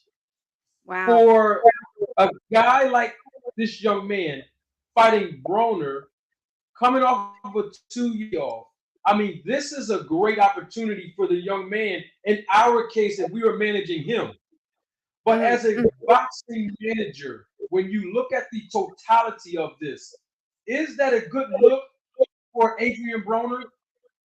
No, Adrian Broner, I swear, is shorter than Nonito. I Yeah, he's swear like he's short. 5'5" or 5'6", right? Yeah, because yeah, he's Michael Williams Jr. Sorry, I'm looking up his box rec while we're talking. Um, I mean, just by the stats alone doesn't sound really good. And if he's been Boy Wonder 150%. Adrian Broner, Julio Gustavo. Okay. So, I mean, in all honesty, like his record is, his 20 are not exactly the best in class. Okay. In all honesty. Wait, say that The again, Rich. You were breaking up. his record, the opponents that he's fought, the level of opponents he's fought in the past aren't exactly the best quality. If we're talking about 20 wins, right? Um, Yeah. his last fight in April of 2022 is 13-34. The one that he Yes. lost to was actually a 15-0. The one before that was a 24-4, then 2-9, 14, 29, 16, 32, and we just go on from there. I would have to actually look at his boxing style to be able to decipher. Now, let's pretend he didn't just wake up one day and decide that he wanted to box because of his height, right?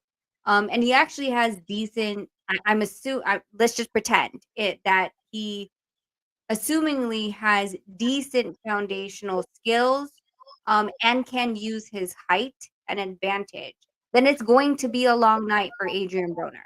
I Yeah. mean, the height and the reach is going to be very difficult considering the fact that Adrian Broner hasn't been in the ring for quite some time. We also know that he has been, you know, basically in fat camp. I'm not going to sugarcoat that. And been trying to come down to 147. That being said, he's having to not just work on game plan, if he's working on game plan at that, but really working on losing the weight primarily. Yeah. So I think that that's going to be, you know, two or three of the huge disadvantages going into this. And again, this is assuming that this kid, and I say kid because I'm 40, um, has enough decent skills. He doesn't need to be exceptional or extraordinary, with the fact of his height and reach. He just needs to be okay to understand the range and distance and move because there's such a height difference. Yep. And the reason why I asked you that is because I've heard other people in the Mhm. boxing community basically not they're not boxers, but they're on the YouTube and the boxing community. And I'm not throwing shade at anybody.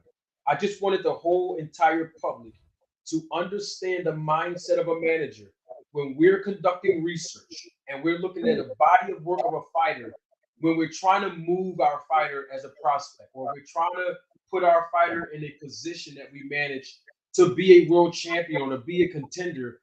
And when you look at this fight, this is a boxing manager's heaven Mhm. because this is a great advantage for this 23-year-old young man. And I Yep. know that people may look at it and say, this young man is just a 4-round fighter. He doesn't have the skill set. He's not on Broner's level. I'm telling you, this is a dangerous fight from a business perspective. When you look at the body of work of this young man and you compare it to the body of work or the lack thereof to an Adrian Broner, and the young man already have about 5 or 6 advantages going into the fight. Yeah. Yeah, I mean, and you have to look at it at, like, again, like, the size differential in this has also to do with the fact that, Adrian Broner is going to have to be able to fire fast twitch muscles to get off the line, to evade the punches, and get in firing range of Michael Williams Jr. Like, he's gonna have to break the red zone of hit where he can actually hit, right? Not just evade, but he has to get into where he can actually reach Michael Williams Jr. and be able to score, to fire those shots, to make anything devastating at that point. But the amount of work that he has to do to get in there first is a lot. And we're talking about, I think, what is it, scheduled for 10 rounds or 12? It's actually scheduled for 10. Okay. I'm giving it about 3 until Adrian Broner starts gassing. If he's gonna push on the gas pedal, to break that range every single time and not be, on the the range and end of Michael Williams' punches, and having to break that, first of all, evade the entire time, and then break for him to be able to counter, get in, get his shots off.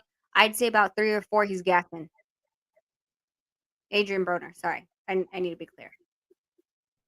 And I'm telling you something, Adrian, like you said, he would definitely have to get up under, those jabs. He would have to work hard. His punch output would have to be extremely phenomenal to be able to get into the scoring zone, to land those punches in combinations, to disrupt the timing of this young guy.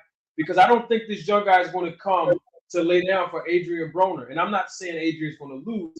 I'm just telling you that this is a manager's great opportunity to push their fighter to a win.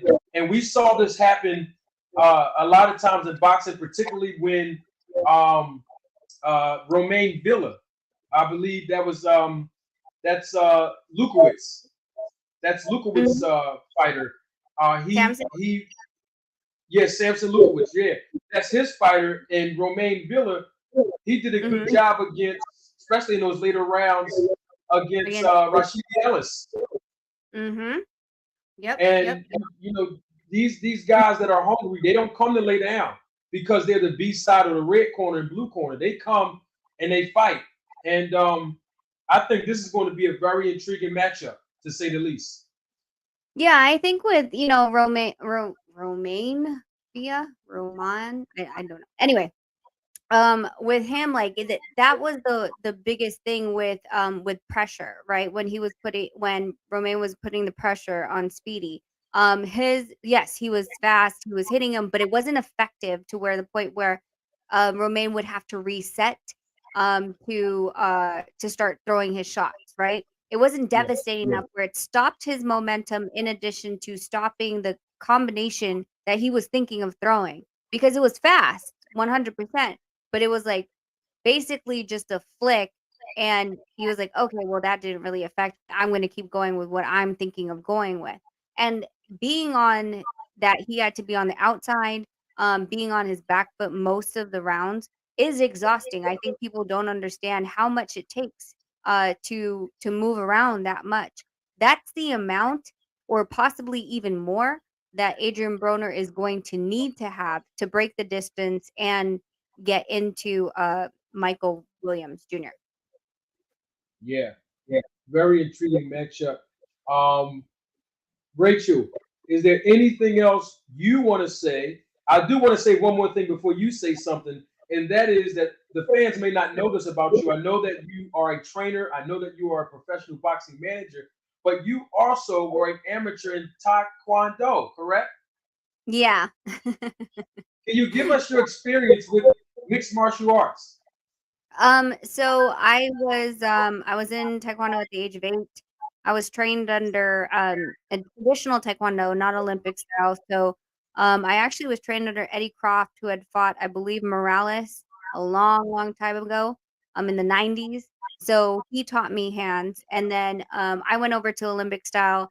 And from the age of 12, I was state national champion. I got on the U.S. national team, Philippine national team, collegiate team, and military team when I was fighting. Yeah, that's pretty much it. So you have a very good catalog of experience in 3 different elements of just sport, whether it be management, training, competing.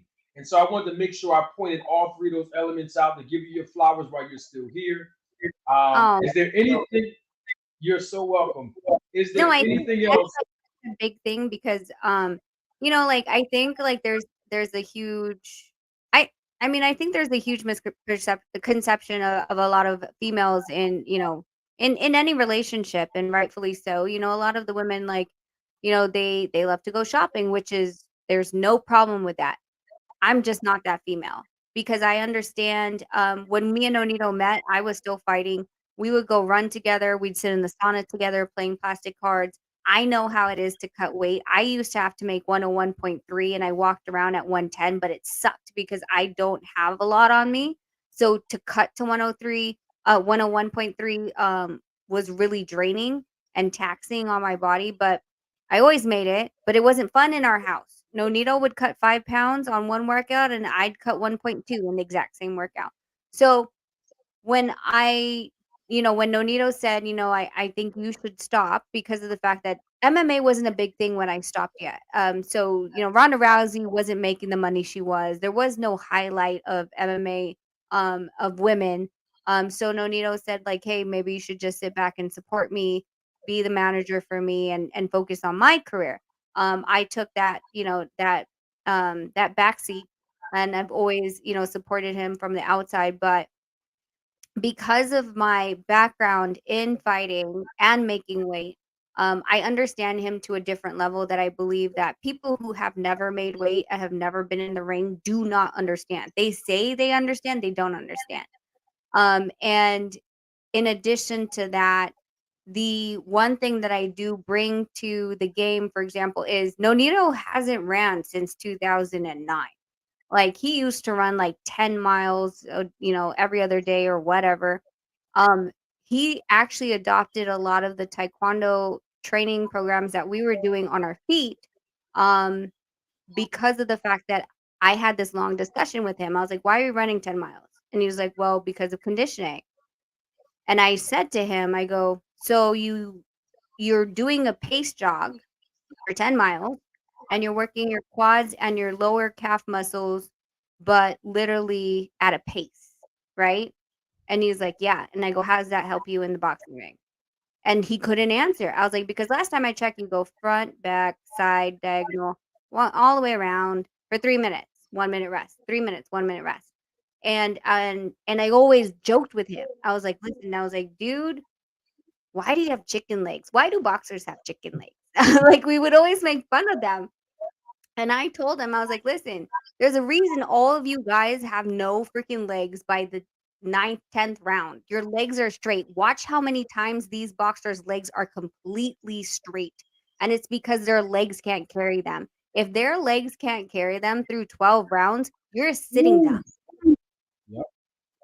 And so, that's pretty much where I have, um, you know, lent my talent in watching him strengthen his legs in addition to, um, also looking at foot placement. My major key is foot placement. Like, when you talk about Bebo versus Durable, we were talking about it after the fight. Nonito and I were quote unquote shadow boxing, but really like imitating what happened in the ring. And I could tell you what happened. Bebo, whenever he just wanted to throw a jab, his foot was on the inside of Zerdo's. He just wanted to throw a jab. But when he wanted Zerdo to be trapped, he jabbed with his left foot outside of Zerdo's front foot. And Zerdo would actually duck his head to the left, to the right, To to his left. To his left, which is his right. which is his right. And he would be there for the straight. But it's all set up on the foot placement of exactly how he did it. When Zerdo tried to do it, he over rotated because his foot was actually on the inside of Yep. Bevel. Bevel just That's had right. to rotate out 45 degrees for him to miss, and him over rotate and not have the actual length in his arm to hit him because he was over rotating. His body was out of whack, and his left foot was up in the air. There was not going to be any power there anyway. Sorry, I was really like passionate about Hey, that one because it was hitting me. no, Foot placement. listen. I'm sorry, Dad. Foot placement is important. You can't defend yourself or throw an effective punch without proper foot placement before the punch is thrown. Yes. Yes. Yep. But And it's under talked about. It's completely under talked about. And I don't know. I think, like, because I also believe because of the fact that how the TV cameras, they they really do highlight only from the top up. So people don't normally look, right, for these kind of inconsistencies in their feet. yeah, Even if we talk about the Better and the Yard fight that's coming up, Yard consistently puts his back foot next to his front foot. He is going to get caught doing that. Even when he draws his front foot back, he has a tendency to put his front foot back to where he just drew it from and then he's always right in the line of fire. He gets popped every single time he does it. He crosses his feet, and I'm just like, it's one of my pet peeves. It just is. I guess because I'm a taekwondo fighter, it's just one of my pet peeves. Yep. And you know, I always look at the feet. Well, I know what I'm looking at. But you know who else did a great job with the footwork on the inside? Julian J. Rock Williams when he fought. Um, heck, I always mess his name up because he has the nickname Swift like Danny Garcia. He's from the DMV area. What's the kid's name? We haven't seen him fight in a while. Um, Hurd. Yeah. Jared Hurd. Yeah, Jared. He beat him on the inside with that footwork. Mm-hmm. And I love when fighters are paying attention and being cognizant of controlling the real estate and providing that ring generalship with the footwork. And I love that before I see a punch thrown. So you just triggered that memory about that fight. Yeah, but the thing is with footwork, a lot of the people like I always question, right? Because I don't feel like it's taught enough. And so when Bevo does it, and he does it well, and and people do it wrong, I wonder, is it natural or were they actually taught it? Do you know what I'm saying? Like, was it something that they know what they're doing, or is it just out of habit that they've noticed that this works for them? So they've always just done it, but they don't understand the rhyme and reason. I like to look at people's habits whenever I'm watching fights or dissecting fights. I look at something that they've consistently done throughout all the fights, not something that, oh, he's fighting a boxer this time or fighting a puncher. I'm looking at things that when you are tired, this is an actual habit that you don't even know you're doing. That's something that Ubali, when we were studying for the Ubali fight, I'm like, doesn't matter what he's done in his other fights. I've watched his training videos, even though he didn't put it on Instagram, his trainers did. So I watched his training videos, and then I watched all his other fights, etc., to find out his habits. Which, when we ended up fighting Ubali, it was easier to be like, listen, he's gonna do whatever, he might adjust it somewhere, but the thing is that his habits will always be his habits. That's what he's going to follow into. And we it was proved right. Absolutely. Oh man, Rachel, you have been a breath of fresh air to our channel.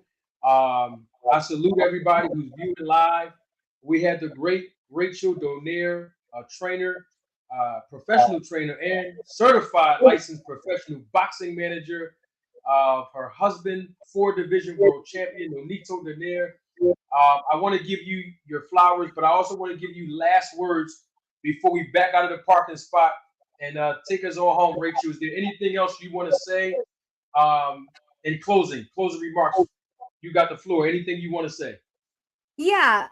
Well, first of all, thank you so much. This was such a fun discussion, and it's great to like talk about it without having any like preconceived notions or anyone saying, "Oh, well, you're biased this or you're biased that." Like I'm not making money on either side, so it really doesn't matter to me. But thank you for having this and having this great discussion going back and forth with me. It's been great. And being a foot person, like not like foot fetish, but like foot placement. I never hear anyone talk about it. So I'm like super stupid excited about it. But you guys, we have Nonito and I have Beyond the Ring with Nonito and Rachel. We do breakdowns. We talk War Wednesdays about anything in boxing, Thursday sex in boxing, and we're just really ourselves. I think that's one of the things that people are not used to.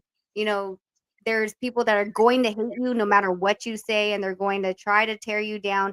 As long as you have integrity and within yourself, and you know that you're telling the truth, that this truth is yours, then it really doesn't matter what anyone else says. Don't let anyone take the shine or the light away from your eyes. And to all the guys that, of course, I'm advising and strength and conditioning training, thank you always for believing me. And if there's anyone in Vegas that wants to smoke and wants to come out and have fun with us, y'all are always welcome. But again, Manager Marty, it's so amazing, amazing, amazing to finally meet you and be on your show. Thank you so much for the time and having me here. You are so welcome. And for those that missed this, Rachel, can you tell the people, because I want them to subscribe to your channel and provide you and your husband with great viewership because you all have great content 3 days out the week. Can you tell them exactly how to go onto your channel, the name of your channel, and those things? Yeah. So our channel is Beyond the Ring with Nonito and Rachel. We talk a lot about boxing and other things that all are related to boxing. Beyond the Ring, that's what it's supposed to be. So hope to catch you guys there. And again, thank you for your love and support, and always blessings up. You're so welcome. Thank you for investing your time. I know you're a mother, and you, of course, you are a wife. So I thank you for investing your time this evening with us. And I know we have a zone delay discrepancy because you're on the West Coast, I'm here on the East. And I want to say thank you again for your time. I look forward to coming to your platform. And your, I was on your show 2 days in a row, but I didn't say anything in the chat. I stole one of your moves on me because you were in my chat 2 weeks ago and you didn't say anything. So I kind of stole that little move. No worries. No worries. Thank you again for your time, Rach. I appreciate it. Of course. Be careful. Take care always. See you guys. Thank you. Before you go, I will be remiss if I did not acknowledge the 4 division world champion. Tell your husband, my favorite fighter, the Filipino Flash, my guy Nonito Donaire. Salute to him, and thank him for allowing you to be on our channel. So salute to your husband. Please regards and my respect to him as well. Thank you so much. I will. Thank you so much. Have a great weekend. Enjoy the fights tomorrow. I Bye, will guys. do, Coach. You do the same.